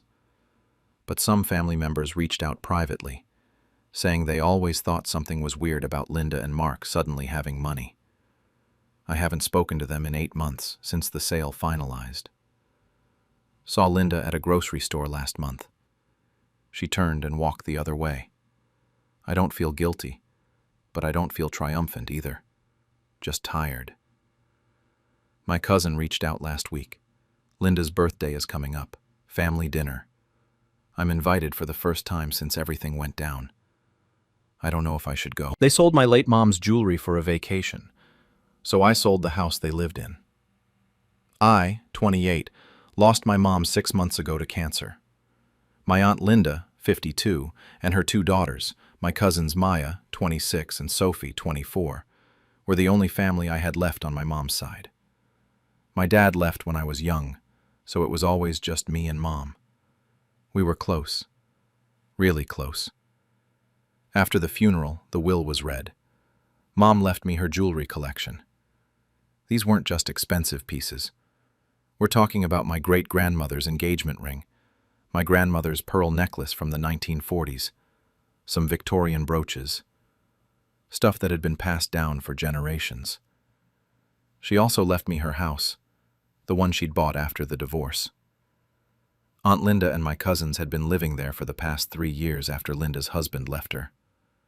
Mom never charged them rent. 2 weeks after the funeral, we had a family gathering at the house. Aunt Linda pulled me aside and said she was worried about me keeping the jewelry in my apartment. Maya mentioned there'd been break-ins in my neighborhood. Sophie said they had a home safe, very secure. I was so deep in grief I wasn't thinking straight. They were family. Why wouldn't I trust them? So I let them hold the jewelry temporarily. 6 weeks later, I was scrolling through Instagram late at night and saw Maya's post. Paris, London, Rome. 3 weeks in Europe with photos of luxury hotels and designer shopping bags. Sophie's page was the same. My stomach dropped. They'd been struggling financially. Sophie was working retail. Maya just lost her job.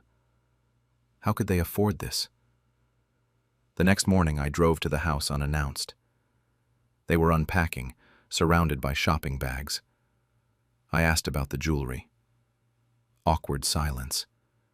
Then Aunt Linda admitted they sold a few pieces. Maya finally said they sold all of it. All of it. For a vacation. They got $47,000 total. When I asked if any money was left, Sophie actually laughed and said no. The trip cost $35,000 and they needed new furniture. I didn't yell. I didn't cry. I just said okay and left. I drove home in complete silence and started planning. That was 2 years ago. I cut them off completely after that day. Blocked their numbers, blocked them on social media, everything. They tried reaching out at first. Aunt Linda sent this long email about family forgiveness and how I was being dramatic over some jewelry. I ignored all of it. Here's what they didn't know. When Mom died, the house legally transferred to me. Her will was clear. I owned it outright. I'd let them keep living there rent-free because I was grieving and felt guilty. I wasn't thinking about money or property. I was just trying to survive losing my mom. But after the jewelry thing, I talked to a lawyer. He confirmed they were basically squatters living there with my permission. I didn't do anything right away. I waited. I watched. Neighbors started telling me about parties, cars on the lawn, trash piling up. They were treating my mom's house like a dump. The house she worked 2 jobs to buy. The house where I grew up. 20 months after the jewelry incident, I sent them a formal letter. I asked for minimal rent, just $800 a month, or at least help with property taxes and maintenance. Aunt Linda responded, saying I couldn't charge them rent, that this was their home now, and if I wanted to do anything about it, I could take them to court. Maya texted me, calling me petty. Sophie blocked me. I called my lawyer again. He said I had every right to sell the property with proper notice. I sent one more email saying if they couldn't contribute anything, we needed to figure something else out. They sent back laughing emojis. That night, I contacted a real estate agent. The house was listed within a week. It sold in 10 days. I priced it to move fast. My lawyer delivered the official 60-day notice to vacate. I wasn't there, but he told me they didn't take it well. 20 minutes later, my phone exploded. 47 missed calls, dozens of texts. Aunt Linda's voicemail was just screaming about how this was illegal. Maya called me a vindictive bitch. Sophie said I was throwing family out on the street. I didn't respond to any of them. The first week after the notice, they blew up my phone constantly. They tried getting other family members involved, distant relatives who barely knew my mom. Some of them called asking me to be reasonable. I told everyone the same thing.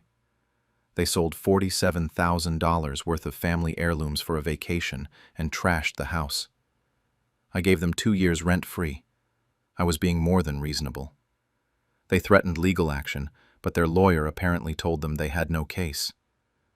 Then came the guilt trip. Aunt Linda sent photos of my mom, talking about what she would have wanted. I didn't respond to any of it. Day 58. They still hadn't packed. On day 60, the sheriff showed up to oversee the eviction. I decided to be there. I stood across the street and watched. Aunt Linda saw me and screamed that I'd destroyed the family. Maya called me pathetic. Sophie was crying, saying they had nowhere to go. I just watched them load their stuff into a moving truck. The house closed 3 days later. I walked through one final time before handing the keys to the new owners. It was empty and clean. The new owners were a young family with 2 kids. Mom would have liked that. I found one of her old scarves tucked behind a radiator. That's the only thing I kept. That was 4 months ago. I haven't heard from them since moving day. I heard through someone that they're all living in a small apartment now, struggling. Some family members still think I went too far.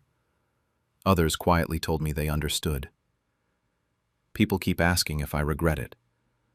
I don't regret the sale, but I don't feel victorious either. I lost my mom. Then I lost the family I thought I had. Then I lost the house I grew up in. Even though I was the one who sold it, it still feels like a loss. They had $47,000. They could have given me even $5,000 back. They could have paid $200 a month toward the house. They chose not to. They chose a vacation over family. I chose boundaries over being a doormat. A few days ago, I got an email from Aunt Linda. I haven't opened it yet. I'm still deciding if some bridges are better left burned. They sold my late mom's jewelry, so I took back more than they expected. I, 22, lost my mom 6 months ago to cancer. It's been me, my dad, who's 48, my Aunt Linda, who's 52, and my cousin Rachel, who's 24, dealing with the aftermath. Mom passed during my junior year of college, and I was 2 hours away when it happened. I made it home in time to say goodbye, but then I had to go back for finals. Worst 3 weeks of my life. When I came home for winter break, I went straight to Mom's room. I needed to see her jewelry box. She'd told me before she died that her wedding ring and sapphire necklace were mine. She was really clear about it, made me promise I'd keep them. They were the only valuable things she owned. The jewelry box was empty, completely empty. I found my dad in the kitchen and asked him where Mom's jewelry was. He wouldn't look at me, just stared at his coffee and said Aunt Linda and Rachel had taken care of sorting through her things while I was at school. I felt my stomach drop. I asked him what that meant. He finally admitted they sold it. I lost it. I told him those were mine, that Mom specifically said I could have them. He just shrugged and said they needed the money more than I did. Said Aunt Linda was struggling with bills, and Rachel had just lost her job. That family helps family. I asked why nobody called me, why nobody asked.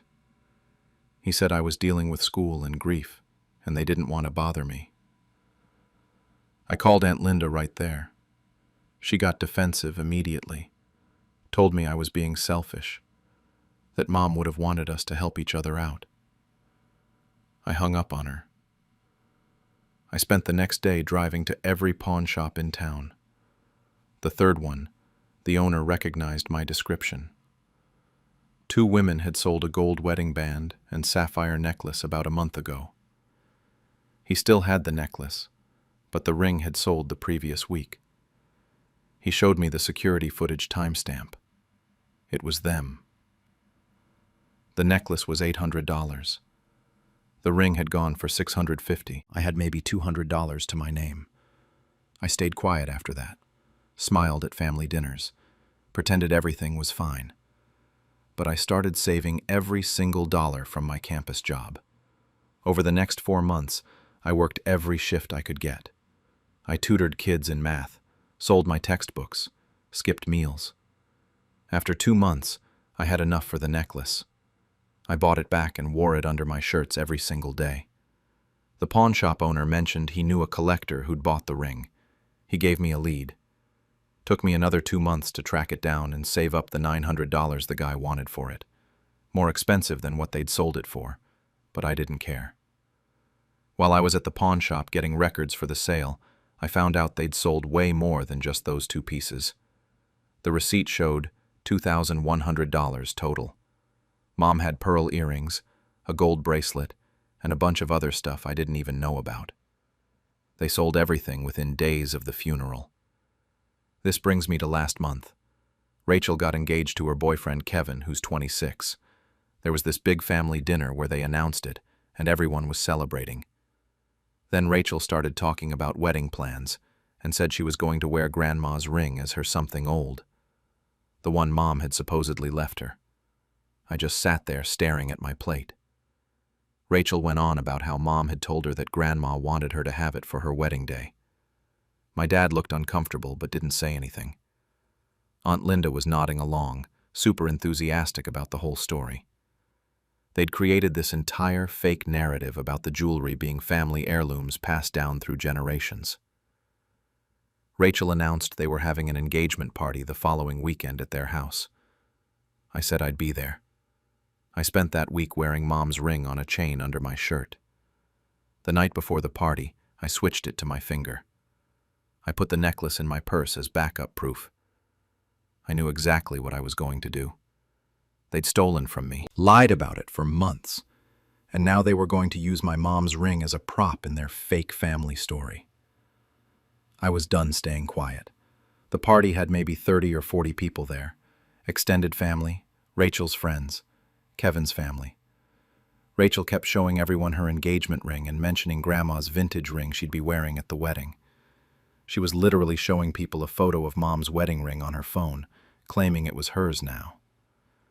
Aunt Linda kept adding these fake stories about how much Mom wanted Rachel to have it. Rachel eventually cornered me near the kitchen and started going on about how perfect Mom's ring was going to look with her dress. I just looked at her and said that was interesting, because Mom's ring was actually on my finger right now. I held up my hand. Her face went completely white. She asked where I got that. I said it loud enough for people nearby to hear. From the pawn shop on Maple Street, same place she and her mom sold it 4 months ago for $650. Everyone turned to look at us. Rachel tried to say it wasn't the same ring, but I pulled out the necklace from my purse. I told her this was also from the same pawn shop, $800, sold the same day.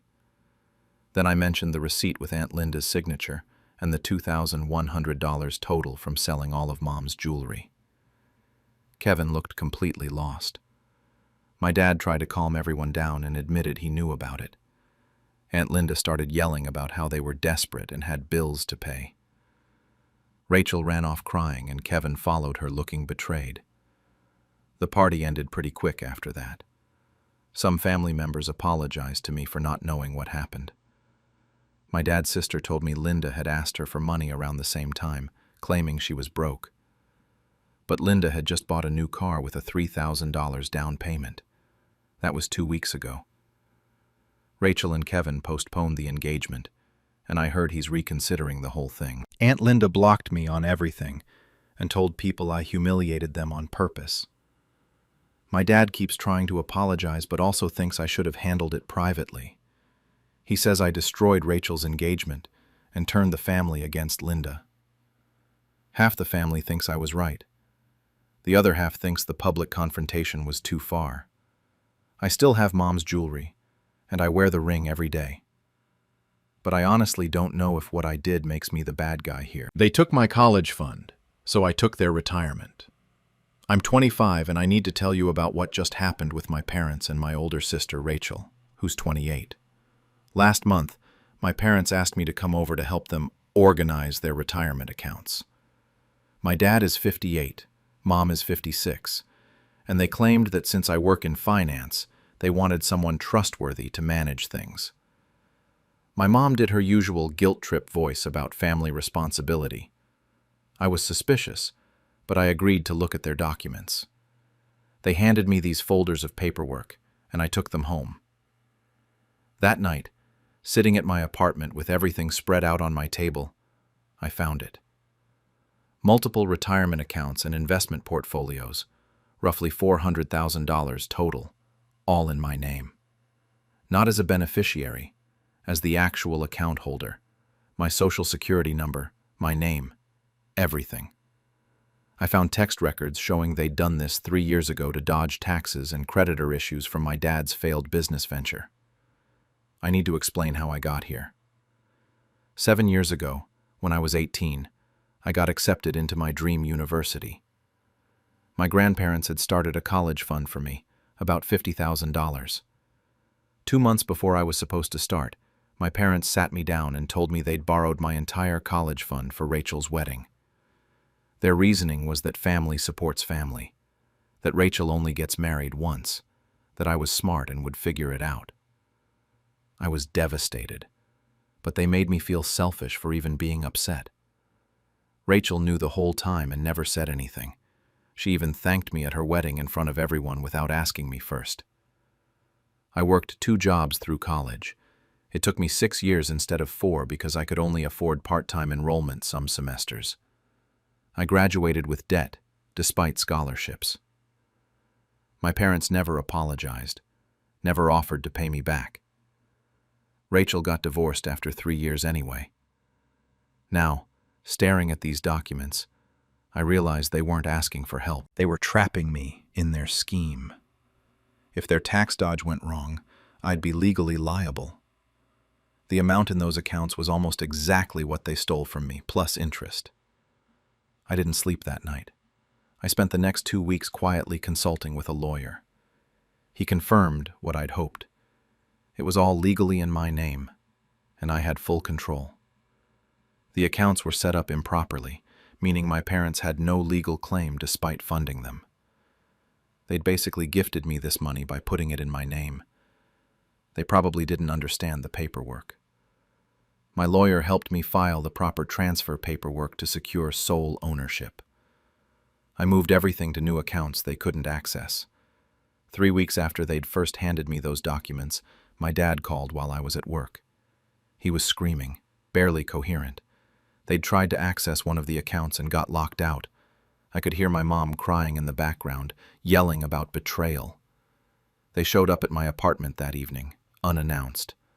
My dad was red-faced, pointing his finger at me, asking how I could steal from my own parents. They trusted me with their future, he said.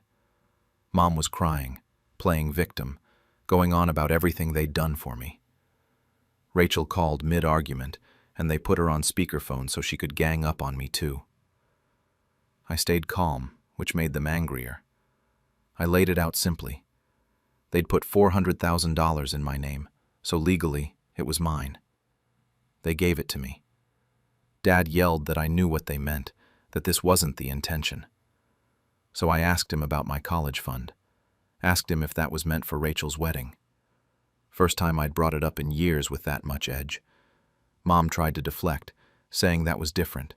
They were helping my sister.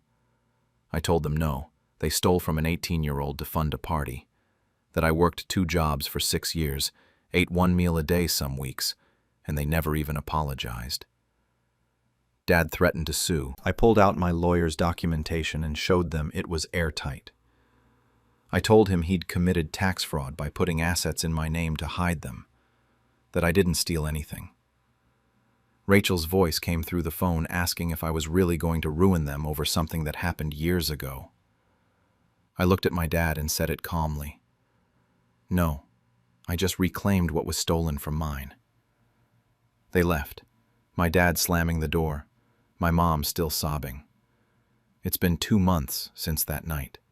We haven't spoken. Extended family is divided. Some think I'm right, others think I'm cruel.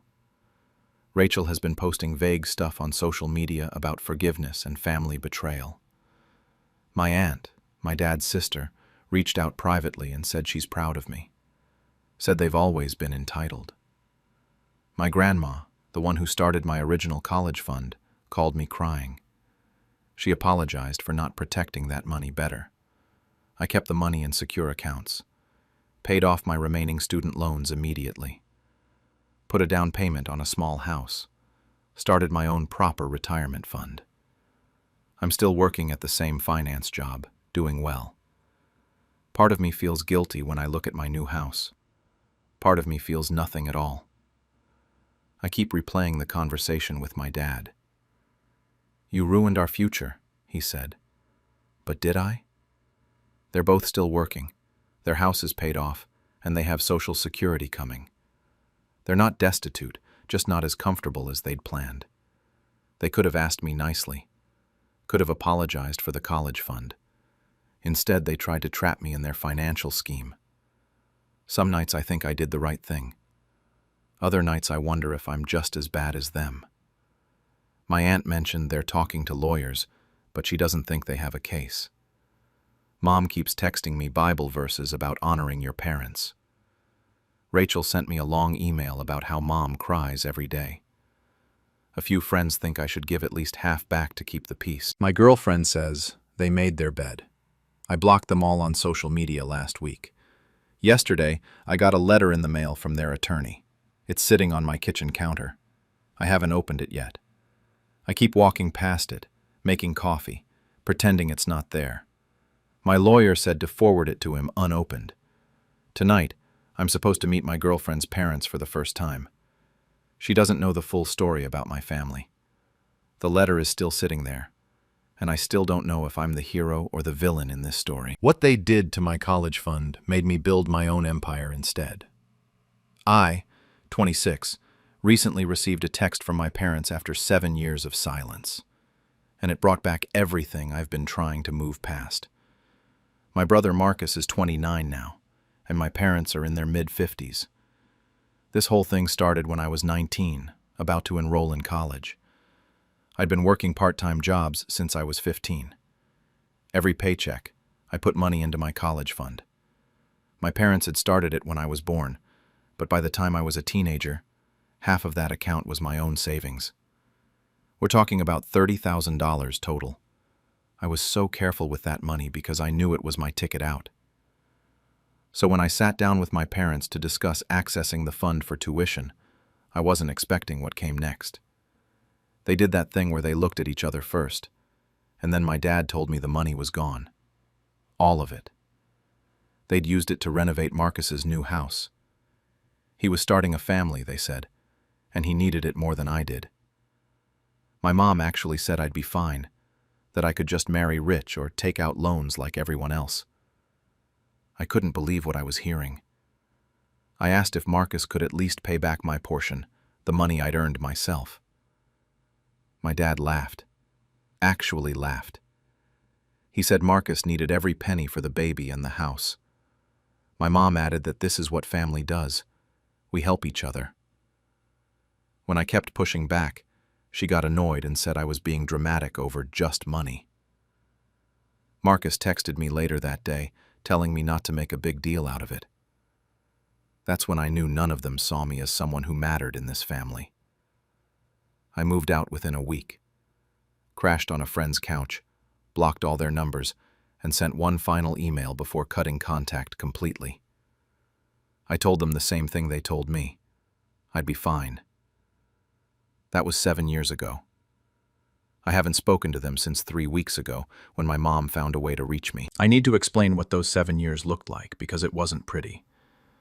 I worked 3 jobs at once for the first 2 years. Retail during the day, tutoring in the evening, overnight shifts at a warehouse on weekends. I enrolled in community college for night classes, studying business and computer science whenever I could stay awake. I lived in terrible apartments with random roommates and ate ramen more times than I can count. No holidays, no vacations, nothing. Every time I wanted to quit, I remembered them laughing at me. By 22, I had my associate's degree and some tech certifications. Started doing freelance web development on the side, building up a client base. At 23, I finally landed a decent tech job and could drop down to one income. I kept doing side projects, though. Couldn't stop the hustle at that point. When I turned 24, I took the biggest risk of my life and started my own tech consulting company. That first year almost broke me. I nearly went bankrupt 4 different times. But I found a niche building custom software for small medical practices, and things started clicking. By 25, I hired my first 2 employees. Now at 26, I have 8 people working for me, consistent revenue, and I'm completely debt-free. I even bought a modest condo last year. For the first time in my life, I felt stable. Then about 6 months ago, I heard through some mutual acquaintances that Marcus's life had fallen apart. His wife left him 2 years back. He lost his job in a layoff, and that dream house they built with my college fund got foreclosed on. He moved back in with my parents. Apparently my dad's having health issues and my mom had to retire early, so they're all struggling financially now. 3 weeks ago, I got a text from an unknown number. It was my mom using a new phone.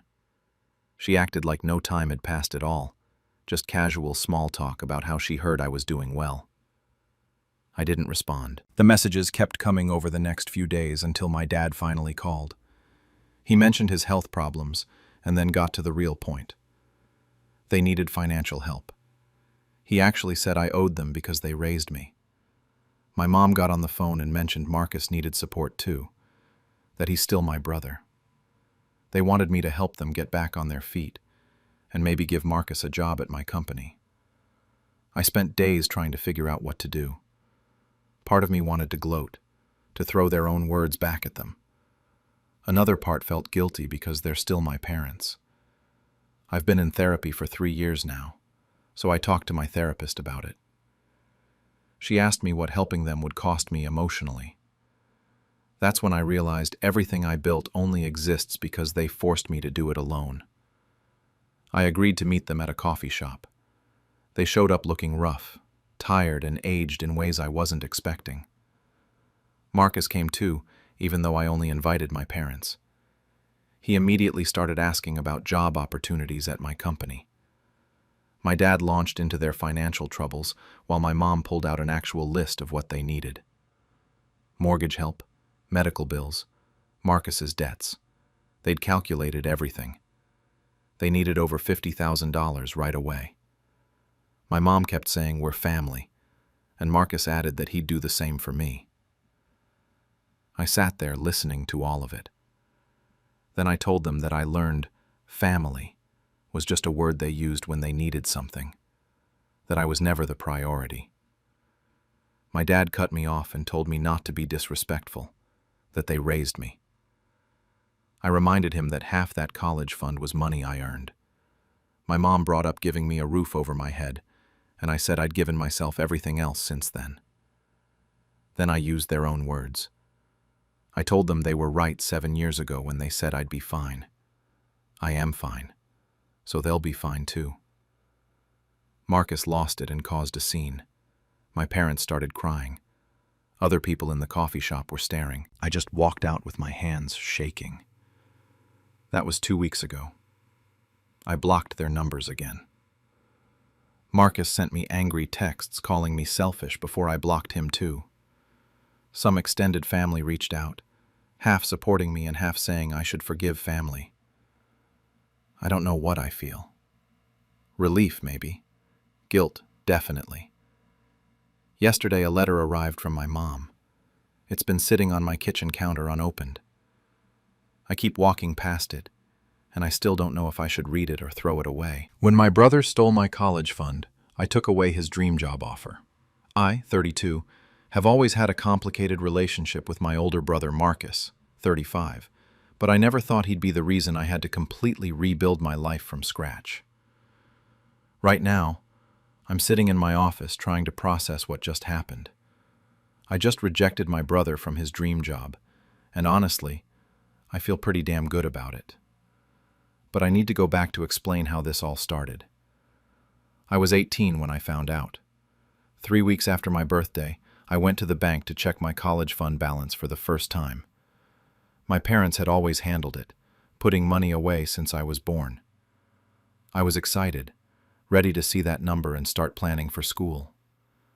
The teller looked confused when she pulled up my account. There was $247 left. That's it. Should have been over $45,000. I drove home so fast I'm surprised I didn't get pulled over. My parents were in the kitchen when I burst in, and I'll never forget the guilty looks they exchanged before my dad finally said Marcus needed it. He bought a car and proposed to his girlfriend Diane. My mom jumped in immediately, saying he needed it more than me because he was starting a family. Then Marcus walked in with Diane right at that moment, showing off the ring on her finger like nothing was wrong. When I lost it on him, he just shrugged and told me I'd figure it out because he had real responsibilities. My parents actually sided with him, told me I was young and could take out loans, but Marcus couldn't wait. I had college acceptance letters sitting on my desk at that moment. I'd turned down better schools with scholarship offers because my parents promised the fund would cover wherever I wanted to go. Now I was stuck with massive loans or giving up entirely. Marcus moved out within the week to his new apartment. My parents expected me to get over it and come to his engagement party. I refused, and everything fell apart from there. So I got 2 jobs. Worked overnight at a gas station and weekends at a restaurant. Enrolled in community college while Marcus posted photos of his fancy wedding and honeymoon on social media. I barely slept for 4 years, lived on ramen, and watched him coast on my money. Fast forward 7 years. I graduated with honors despite working the entire time and landed an entry-level position at TechCore Industries, one of the most prestigious firms in our industry. Marcus's marriage fell apart around then, and I went low contact with the family. Just focused on my career and moving up. Now I'm 32 and a senior manager at TechCore. I sit on hiring panels, help make decisions about who gets in. The company is extremely selective. People apply for years and never make it past the first round. Last month, HR sent me the interview schedule and I saw his name. Marcus. My brother. I had to read it 3 times to make sure I wasn't seeing things.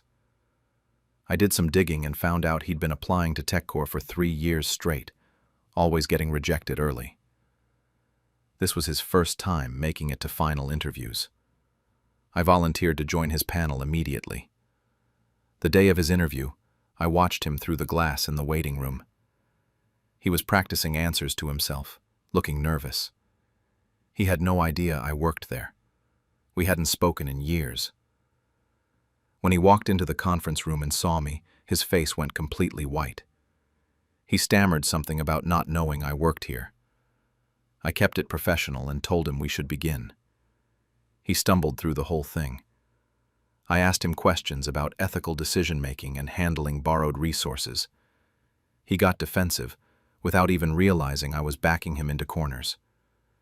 The other panelists started noticing how flustered he was, taking notes on his performance. He handled the technical questions okay, but the damage was done. At the end, as he was standing up to leave, I spoke up, thanked him for teaching me about responsibility. Told him that lesson cost me $45,000 and 4 years of sleep, but it made me who I am today. The other panelists' faces changed as they figured it out.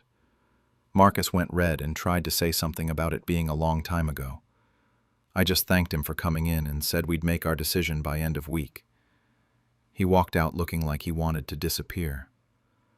I walked out feeling satisfied for the first time in years. The panel met later that day. The other interviewers asked about my comment, so I explained briefly. Family matter. He stole my college fund when I was 18. Parents took his side. They got quiet but stayed professional. Honestly, though, Marcus's performance was genuinely bad. He was nervous, unprepared, couldn't handle pressure. The panel agreed he wasn't a fit. I volunteered to make the rejection call myself. 2 days later, I called him, told him we were moving forward with other candidates. He was silent for a long moment, then asked if this was because of what happened back then. I said it was because he wasn't qualified, that he had the same chance as everyone else, and some people just handle pressure better. He started saying he'd tell Mom and Dad, but I cut him off. Told him to tell them whatever he wanted because I'm sure they'd take his side again anyway. Then I hung up. My mom called within hours, screaming about vindictiveness and family loyalty. My dad sent a long text about forgiveness and letting go. I blocked both their numbers. My cousin reached out a few days later saying Marcus was telling everyone I sabotaged his career. I didn't respond or defend myself. What's the point? Now I'm sitting in my corner office with the view I earned, and Marcus is still job hunting based on his social media. He posts vague things about fake people and betrayal. Sometimes I wonder if I went too far. But then I remember working doubles, studying until 3 in the morning, eating 1 meal a day. I remember his smug face, showing off that ring he bought with my future. This morning, a new email came in. Marcus applied to TechCore again, under a slightly different name. HR hasn't caught it yet, but I recognized him immediately. My fingers hovering over the forward button to send it to compliance. My coworker just asked why I'm smiling at my computer screen. I told her it's nothing. But honestly, I'm trying to decide if I'm the kind of person who gives second chances or the kind who always remembers. When my brother stole my college fund, I made sure he paid every cent back. I, 22F, have been dealing with the aftermath of what my older brother Marcus, 28, did to me 2 years ago, with my parents' help. This whole thing changed how I see family forever. I need to explain how this all started. Since I was 14, I'd been saving for college. I worked at a local diner on weekends during high school, picked up tutoring gigs, applied for every small scholarship I could find. My parents set up an account and told me they'd manage it since I was a minor. They showed me statements every few months. The balance kept growing. By the time I was 18, I had almost $45,000 saved up. My parents contributed some, but most of it was mine. Marcus had always been the golden child. He went to community college for a year, dropped out, and bounced between jobs. My parents never pushed him the way they pushed me. When I was studying for the SATs, he was sleeping until noon and playing video games. But somehow, he could do no wrong in their eyes. Fast forward to January of my senior year. I got my acceptance letter to a state university with a decent program for engineering. Not my absolute dream school, but it was affordable and respected. I was excited. I went to my parents to start talking about tuition payments and housing deposits. That's when my mom got weird. She kept saying we'd talk about it later, and that we needed to review the finances. I didn't think much of it at first, but when I pushed for access to the account statements, she got defensive. My dad backed her up, saying they'd handled everything and I needed to trust them. I didn't trust them. I went to the bank myself with my ID and social security number. The account was in my name, so they let me see it. The balance was $3,247. Everything else was gone. Years of work, just gone. I came home shaking. I confronted them at the dinner table. My mom cried immediately, which should have been my first clue she knew exactly what happened. My dad tried the whole, "let's talk about this calmly" routine. Then Marcus walked in from the kitchen, and I saw it on his face. Guilt, the kind you can't hide. Turns out, he'd started some vague consulting business 18 months earlier. He convinced my parents he just needed a loan to get it off the ground. Except it wasn't a loan. He took almost $42,000 of my money. He was going to pay it back with interest once the business took off. Except the business never took off.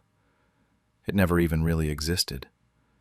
He had a website, some business cards, and a lot of expensive dinners with potential clients. My parents sat there and told me to understand. Family helps family. Marcus made a mistake. He had good intentions. The business just didn't work out. It wasn't his fault. I asked when I'd see my money back. My dad said Marcus was working on it, but couldn't commit to a timeline. My mom suggested I take a gap year, work, and reapply next year. Maybe I'd get more scholarships then. I looked at Marcus. He wouldn't even look at me. He just kept saying, "I'm sorry," like that fixed anything. I withdrew my university acceptance a week later. Told them I was deferring for financial reasons. I got a full-time job at a logistics company doing data entry and lived at home to save money. My parents thought I was being mature about it. Marcus thought he'd gotten away with it. But I'm petty, and I'm patient. I started documenting everything. I went back through my emails and found messages from my parents about the account. I requested transaction records from the bank showing the transfers to Marcus's business account. I found his business registration paperwork that my dad had helped him file. I saved screenshots of his social media posts bragging about being an entrepreneur, showing off expensive watches and dinners. I kept a spreadsheet of every conversation where my parents admitted what happened. Marcus's business was registered as an LLC, but he was running it like his personal piggy bank. He'd bought a new truck. He'd taken a trip to Miami. He'd spent thousands at bars and restaurants claiming they were client meetings. And according to his tax returns, which he left on the printer one day and I photographed, he'd reported almost none of this properly. I spent months researching. I learned about tax fraud, unreported income, and what triggers IRS audits. I learned about the difference between business expenses and personal expenses. I made copies of everything. In April, during tax season, I created an anonymous email account. I sent a detailed report to the IRS with every piece of documentation I'd gathered. Bank statements showing personal purchases labeled as business expenses, photos of his social media posts with timestamps, copies of the business registration, a timeline of when he received the money and what he spent it on. I made it impossible to ignore. I also reported him to the state tax agency for good measure. Then, I waited. The audit notice came in July. Marcus panicked. He hired a lawyer he couldn't afford. My parents drained their savings trying to help him. The IRS found exactly what I knew they'd find: tens of thousands in unreported income, fraudulent business deductions, and a pattern of treating personal expenses as business costs. The penalties were massive. They went back 3 years. He owed over $60,000 in back taxes, penalties, and interest. His truck got repossessed. He had to move back in with my parents. His credit was destroyed. The business was dissolved, and he was flagged for future audits. He got a job at a warehouse, making barely above minimum wage. Every spare cent went to his payment plan with the IRS. Meanwhile, I kept working. I kept saving, and I kept applying for scholarships. By the end of that year, I'd saved enough to cover 1 semester. Then I got a call in January. I'd been awarded a full academic scholarship to a different university, one actually better than my original choice. They'd seen my application from the year before and had additional funding available. I graduated last May, debt-free. I have a job lined up that starts at $72,000 a year. I moved into my own apartment in August. I didn't invite my parents to graduation. I told them the ceremony was closed to guests because of COVID restrictions. They believed me. Marcus is still paying off the IRS. He'll be paying for years. He works overnight shifts and lives in my parents' basement. My mom mentions him sometimes when she calls, always with this sad tone, talking about how hard he's had it and how one mistake ruined his life. I just say, that's tough, and change the subject. My dad asked me for a loan last month, said they were struggling after helping Marcus with his legal bills and needed help with their mortgage. I told him I was still paying off student loans and couldn't help. He didn't push it. He doesn't know I graduated without any debt. Sometimes I see Marcus at family events I can't avoid, like Christmas or Thanksgiving. He looks tired, older than he should. He never brings up the money. Neither do my parents, not anymore. I think they've accepted I'll never forgive them, even if they don't understand why I'm still so cold about it. The thing is, I don't feel guilty. Everyone keeps telling me I should. My aunt, my grandmother, even a former friend who said what I did was cruel.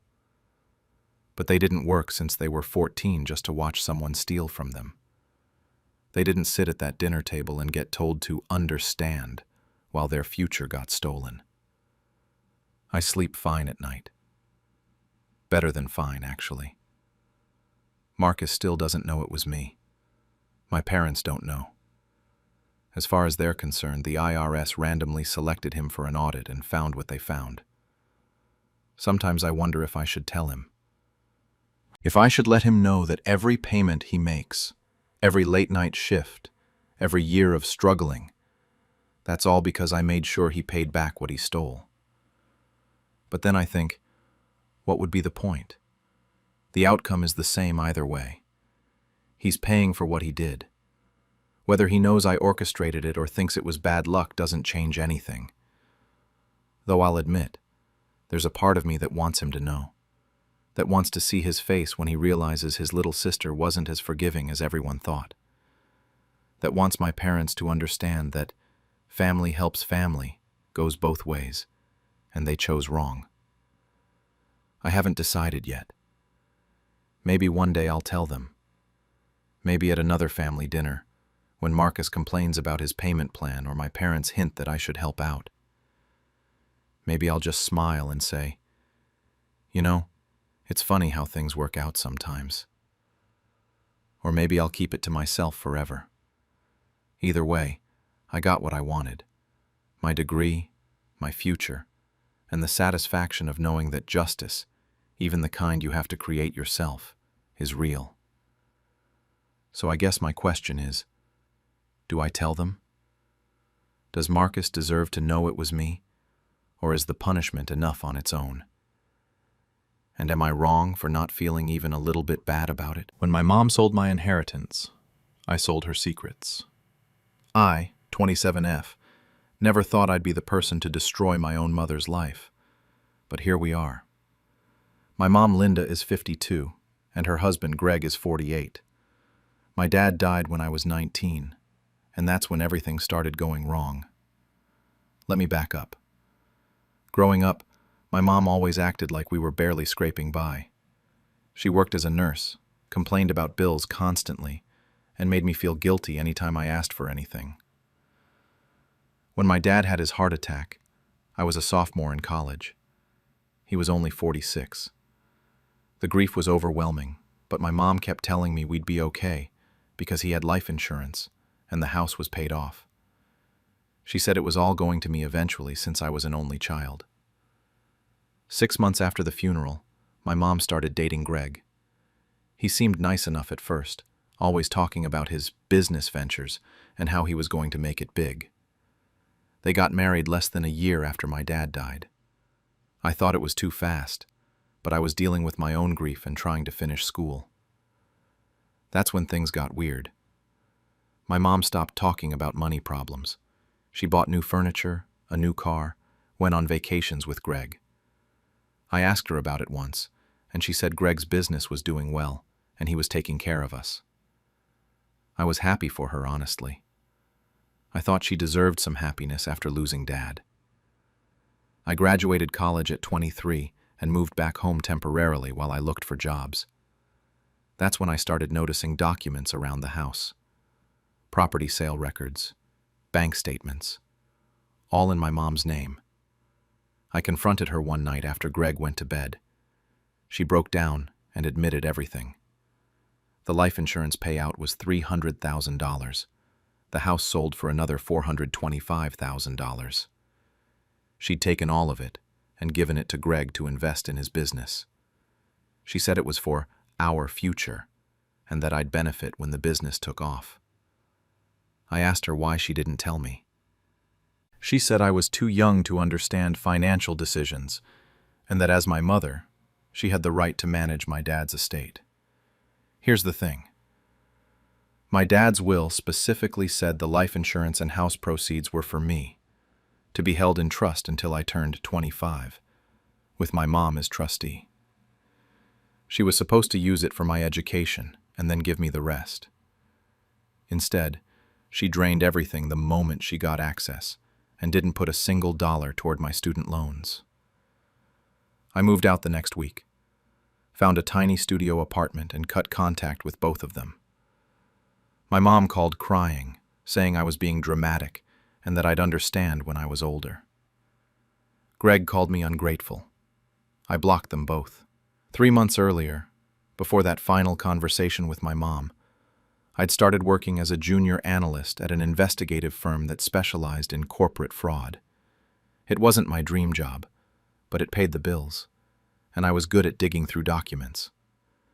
Fast forward a year after I moved out. I'm 25 now. My student loans are crushing me, and I'm scrolling through my company's new case files when I see a familiar name. Greg Hartman, my stepdad.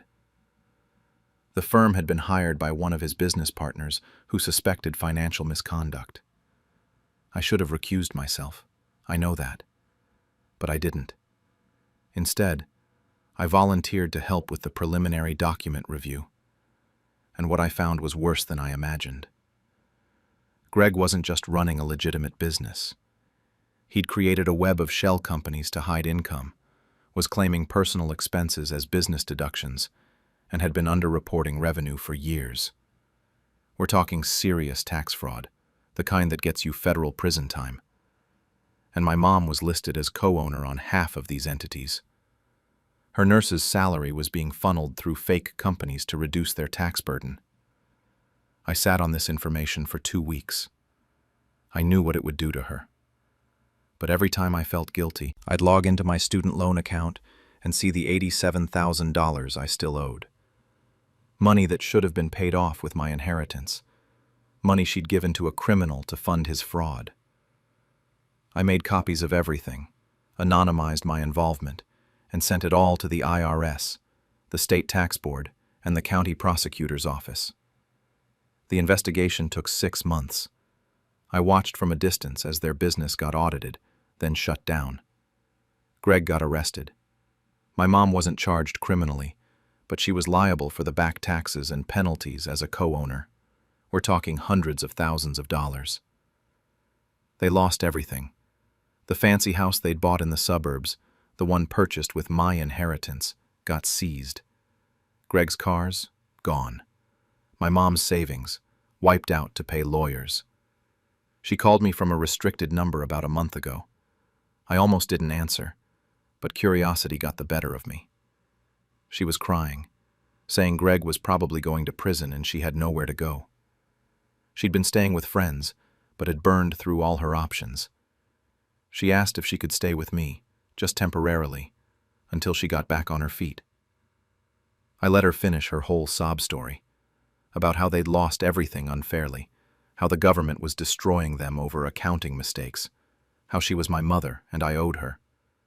Then I said, "You sold my home once, the one Dad worked his whole life to pay off, the one he wanted me to have. Now you can sleep in the mess you built. Don't call me again." She started screaming, calling me cruel and heartless, saying I had no idea what it was like to lose everything. I hung up. That was 3 weeks ago. I haven't heard from her since, though I did hear through an old family friend that she's living in a one-bedroom apartment in a rough part of town, picking up extra shifts at the hospital just to make rent. Greg is awaiting trial, and they're apparently separated now. My aunt reached out to me last week. She's my dad's sister, and we've stayed in touch over the years. She told me my mom has been calling family members, telling them I'm vindictive and cruel for not helping her in her time of need. She's apparently leaving out the part about stealing my entire inheritance. My aunt asked me point blank if I knew anything about the investigation that took Greg down. I lied and said no, that it must have caught up to him naturally. She seemed suspicious but didn't push it. Here's what keeps me up at night sometimes. I'm not sorry. I thought I'd feel guilty, but mostly I just feel satisfied. Maybe that makes me a terrible person. The money is gone either way. I'm never getting it back. But at least she's feeling a fraction of the loss I felt. My therapist, who I started seeing after all this went down, says I'm processing a lot of complicated emotions about betrayal and justice. She doesn't know I was the one who leaked the documents. I don't plan on telling her. Sometimes I wonder if I should have just let it go. Moved on with my life and accepted that some people, even your own parents, will screw you over. But then I remember sitting in that apartment the night I moved out, eating ramen because I couldn't afford groceries, knowing my mom was having wine with dinner in a house bought with my father's death. Part of me wants to reach out to my mom and tell her what I did, to see her face when she realizes her own daughter destroyed her. But the smarter part of me knows that's evidence of a crime I technically committed by misusing my position at the firm. So instead, I'm sitting here, in my slightly better apartment, having finally paid off a chunk of my loans with my salary, wondering if karma is real, or if I just created my own version of it. The question I can't answer is, Did I do the right thing? Or am I just as vindictive as she's telling everyone I am? And honestly, I'm not sure I care about the answer anymore. When my own sister sold my inheritance, I made sure she paid for every cent she stole. I, 28, have been dealing with the aftermath of what my sister Claire, 32, did to me for the past 6 months. And honestly, I'm still processing the level of betrayal. Our parents died in a car accident 3 years ago. Dad was 61, Mom was 58. It happened so suddenly that none of us were prepared. I was in my final year of grad school in Germany at the time, completely broke, living off scholarships and part-time jobs. Claire was already settled back home with her husband Mark, working a stable office job, 2 kids, the whole suburban life setup. The inheritance wasn't massive, but it wasn't nothing either. There was the family house where we grew up, about $80,000 in combined savings, and a small piece of land on the outskirts of town that Dad bought years ago as an investment. According to the will, everything was to be split 50-50 between us. I couldn't just drop everything and fly back for months to handle estate stuff. My thesis defense was coming up. I had no money for constant flights, and honestly, I was a mess emotionally. Claire offered to handle everything. She said she'd take care of the paperwork, manage the properties, and keep my half safe until I could come back and we could figure things out properly. I trusted her. She's my older sister. We fought as kids, obviously, but I thought we were close. She sent me photos of herself at the lawyer's office, forwarded me documents to sign, kept me updated through emails about property valuations and buyer interests. Everything seemed legitimate. She even told me she was getting offers on the house and asked if I wanted to sell. I said yes because maintaining it from abroad seemed impossible, and I figured we'd split the money and I could use my half to settle somewhere after graduation. She said great, she'd handle it.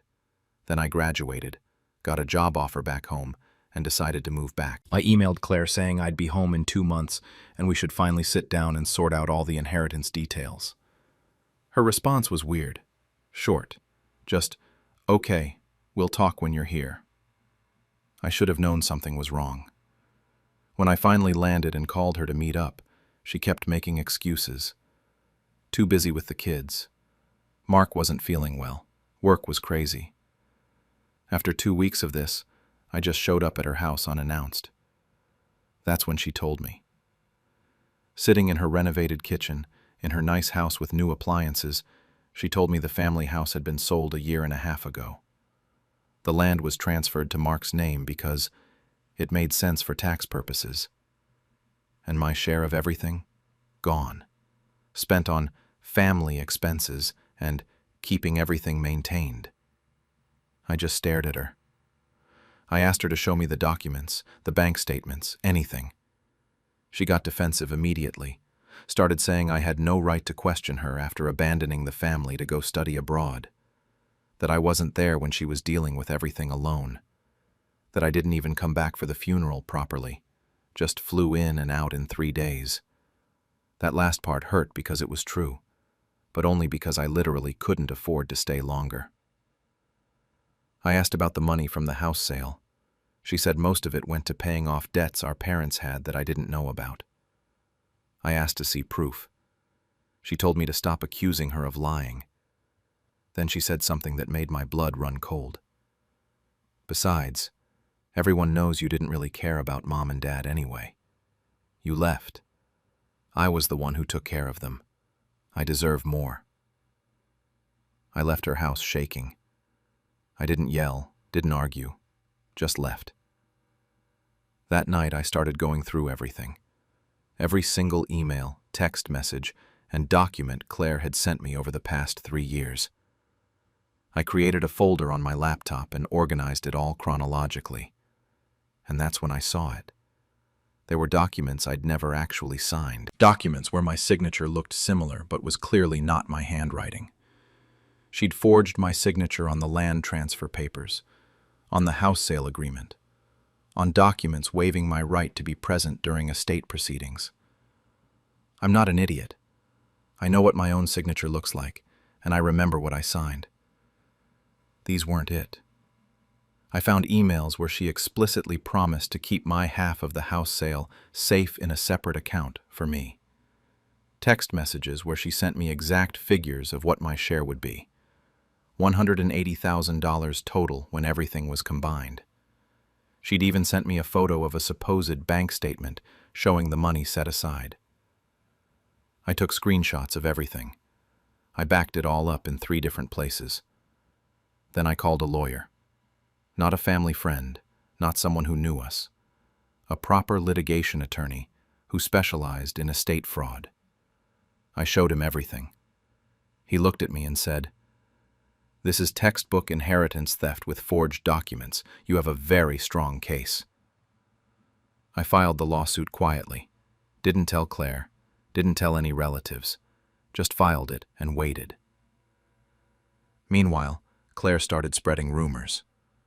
I heard from cousins that she was telling everyone I was being ungrateful, that I was harassing her for money after she'd done all the work, that I'd signed away my rights and was now trying to go back on it. Some relatives even called me to say I should be ashamed of myself for treating my sister this way after she handled everything alone. I didn't defend myself. I just said, "We'll see."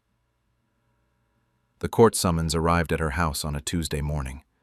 I know because she called me screaming, actually screaming, asking me how dare I, calling me a traitor, saying I was destroying the family.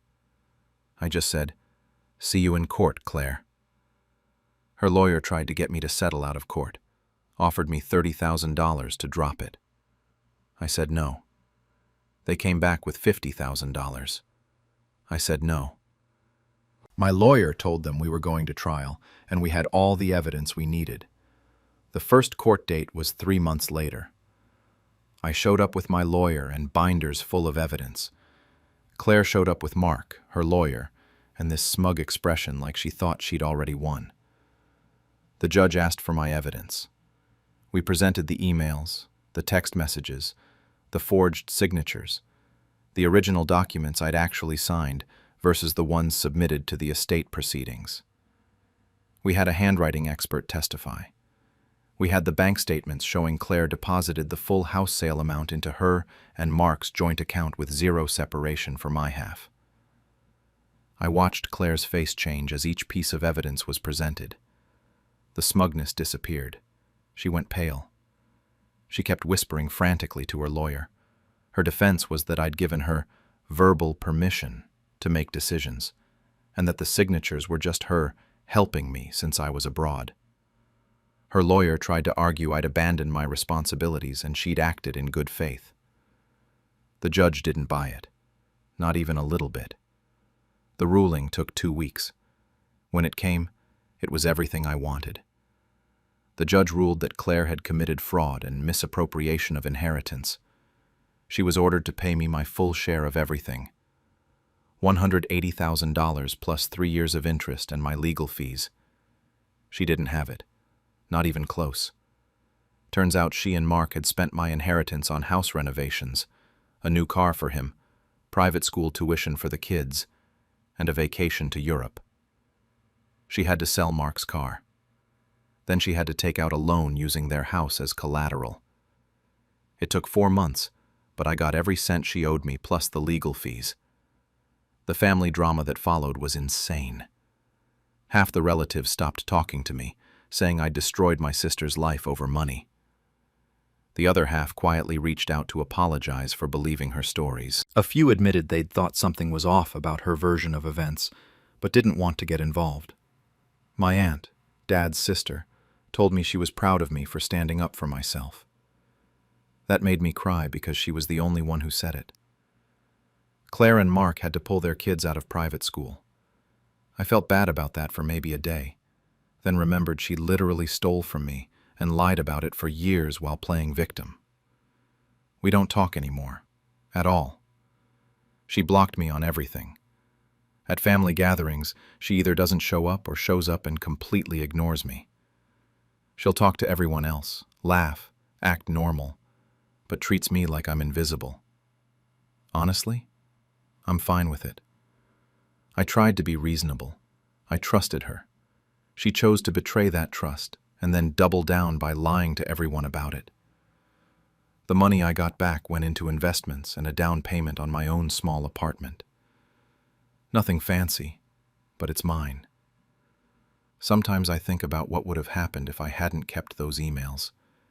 If I hadn't noticed the forged signatures, she would have gotten away with it completely. What bothers me most isn't even the money. It's that she genuinely believed she deserved my half because she stayed and I left.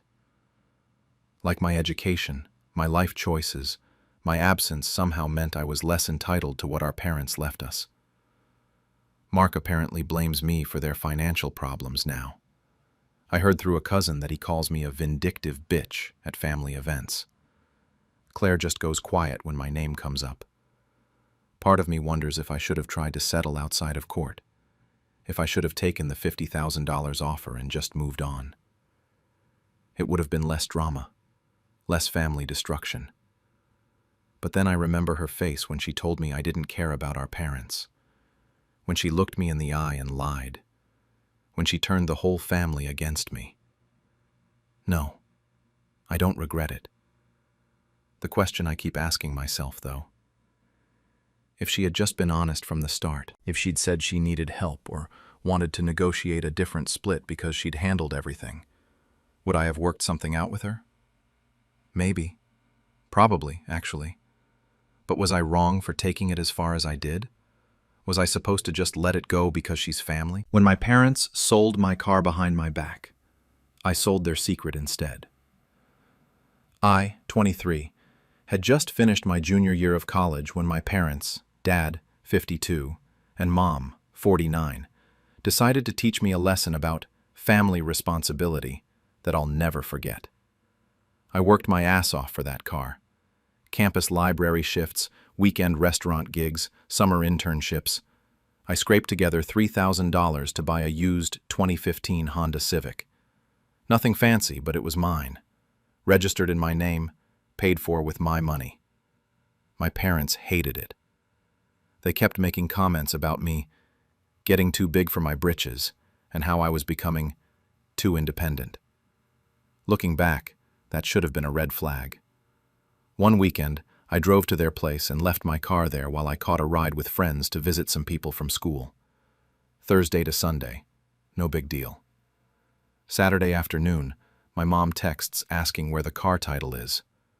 I figured it was something about insurance, so I told her it was in the glove compartment. Sunday evening, I get dropped off at their house. The driveway is empty. My parents are sitting at the kitchen table with an envelope between them. "We sold your car," my dad says.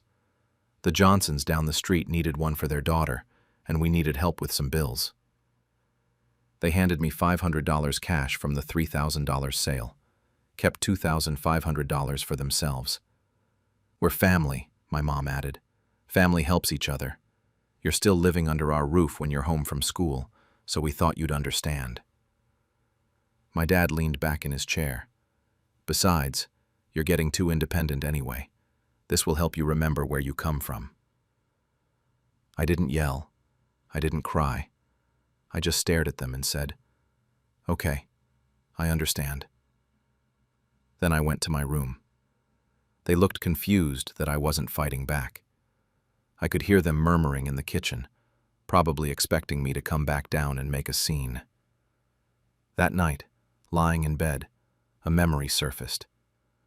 6 months earlier at a family dinner, my dad had too much wine and started bragging about being smart with money.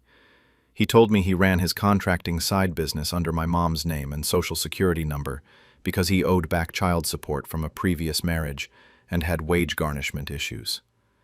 He was collecting cash payments, depositing everything into my mom's account, keeping no records. "The IRS doesn't know what they don't see," he'd said, grinning. "That's just being smart." My mom had looked nervous, but went along with it. I'd felt uncomfortable at the time, but stayed quiet. The next morning at breakfast, they acted completely normal, like they expected me to just move on. I asked casual questions about my dad's business, taking mental notes. I played along all day, acting like I'd accepted what happened. That evening, they went out to dinner. The second their car left the driveway, I went into my dad's home office. Filing cabinets, old shoeboxes in the closet, everything.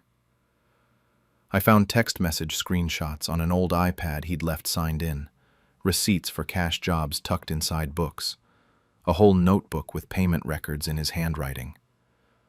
I took photos of everything with my phone. I spent the next 3 hours organizing evidence. They taught me to be thorough, after all. I went back to my college apartment the following week and spent my nights researching the IRS whistleblower program. Form 3949-A, tax evasion reporting, all of it. I created a timeline of my dad's unreported income going back 2 years. Based on the evidence I'd found, he'd hidden roughly $45,000. For a second, I felt guilty. Then I remembered them handing me that $500 like they were doing me a favor. I remembered every time they'd undermined my independence, opening my mail, calling my professors without permission, threatening to cut off college funding whenever I didn't obey. This wasn't just about the car, it was about a pattern. 3 weeks after they sold my car, I filed the IRS form online. I included photos of the receipts, the payment logs, the text messages. I mailed a supplementary packet with a detailed timeline and explanation. Then I went back to my normal life. Classes, work, friends. I kept contact with my parents minimal. Brief texts, ignored calls. 4 weeks went by. My dad left a voicemail saying I'd been acting weird and needed to get over the car thing. I didn't respond. 6 weeks after I filed, on a Friday evening, my phone exploded with calls from both parents. My mom's voicemail was panicked. My dad texted saying it was serious and to call immediately. I waited until Saturday morning. "Did you know the IRS is auditing us?" my dad shouted when I answered. "Someone reported us. They're saying we didn't report income from the business. They have records, receipts, everything." My mom was crying in the background. "Was this you?" he demanded. "Did you do this to us?" "Did I do what?" I said. "Tell the truth?" He lost it. Called me an ungrateful piece of shit. My mom got on the phone asking how I could do this to them. They were my parents. I listed everything they'd done. Sold property that wasn't theirs. Stole $2,500 from me. Violated my trust. "That car thing was nothing compared to this," my dad yelled. "Do you know what this could cost us?" "You taught me to take responsibility for my actions," I said. "I learned from the best." "You're dead to us," he said. "Don't come home. Don't call. You're not our kid anymore." "That works for me." I hung up. Over the next few weeks, I heard through my aunt that they'd hired a tax attorney. The IRS assessed $18,000 in penalties and back taxes. My parents had to set up a payment plan. Some relatives sided with me once they heard the full story. Others thought I'd gone too far. 2 months later, my dad called from an unknown number. His tone was different, defeated. He asked if I could tell the IRS it was a mistake.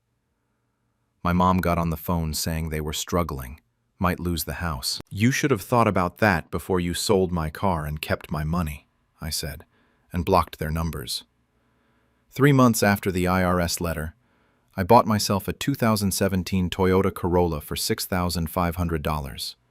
Used my savings from work, the $500 my parents gave me, and took out a small loan. Title and registration in my name only, kept in a safe place. I signed a lease for the summer instead of going back to their house. Senior year, I lived off campus full-time with 0 parental involvement. The family fallout was messy. I got removed from the family group chat and uninvited from my cousin's graduation party.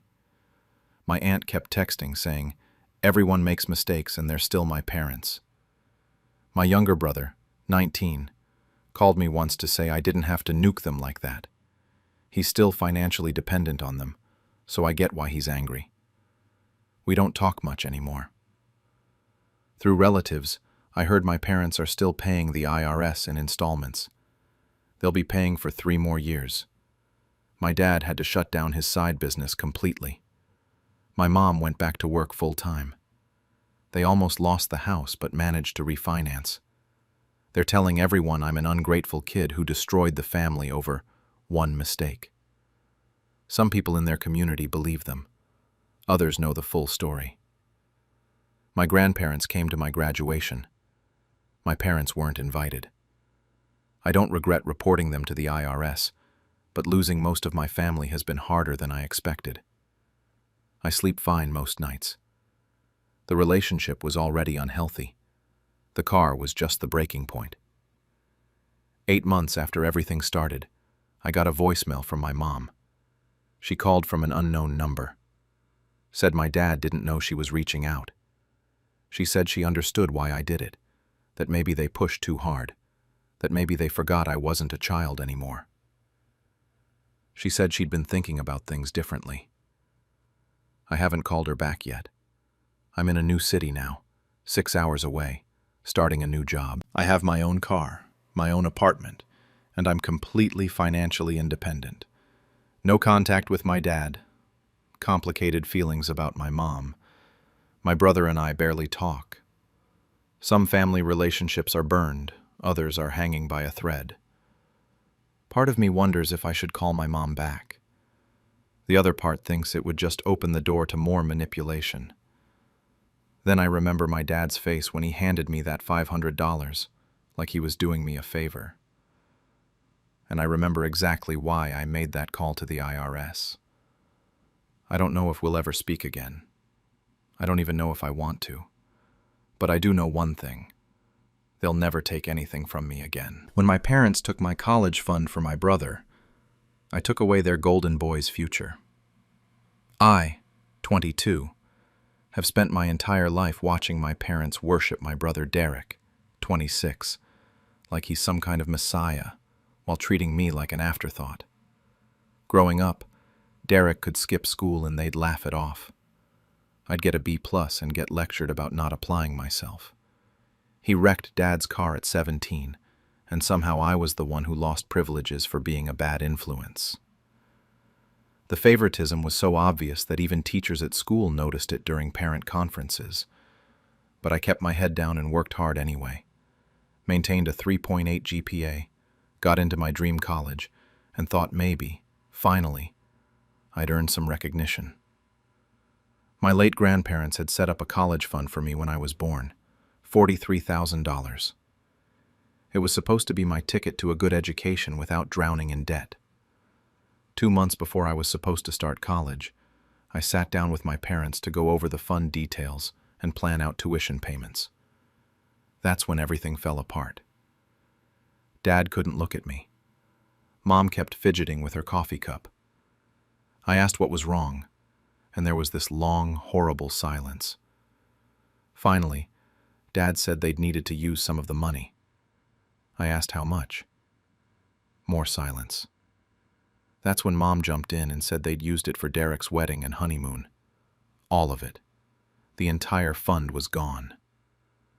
I just sat there in shock while they explained that Derek needed a nice wedding to start his marriage right, and the honeymoon package to Hawaii wasn't cheap. When I pointed out that my grandparents specifically left that money for my education, Mom actually rolled her eyes and said they would have wanted the family to be flexible. Dad's reasoning was even worse. He looked me right in the eye and said I was smart, that I'd figure it out. Derek was starting a family and needed support. Turns out Derek knew about it too. He'd actually suggested they use my fund when his wedding budget ran short. That hurt worse than anything. I deferred my college acceptance that same week and moved out. 3 months into working a warehouse job, barely scraping by in a cheap apartment, Mom texted me a photo. Derek and his new wife on some tropical beach, drinks in hand, looking like they didn't have a care in the world. The caption said, "So blessed, family is everything." That's when I decided being smart meant more than just figuring out how to pay for college. 3 months into my gap year, I was working 2 jobs and living in a cramped apartment with a roommate who never cleaned.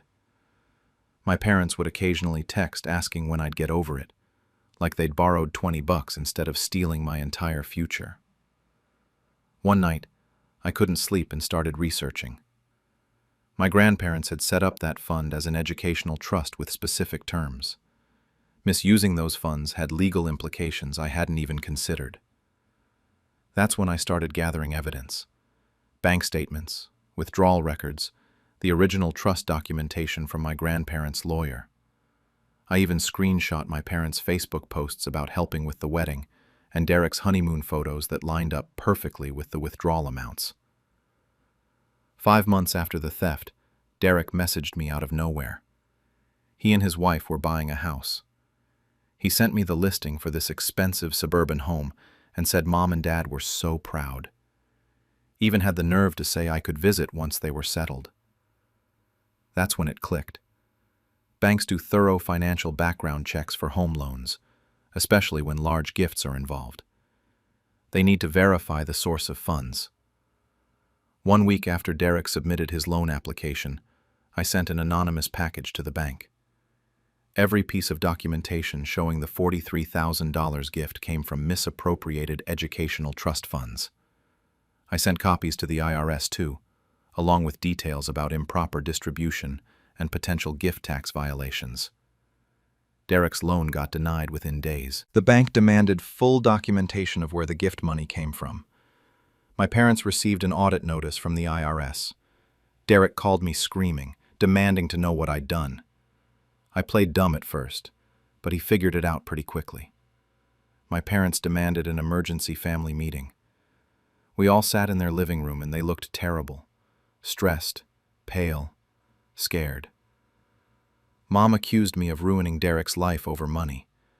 I told them they ruined my future first, and I was just making sure everyone faced consequences. My lawyer had already sent a demand letter for full reimbursement. My parents didn't have the money anymore. They'd spent it.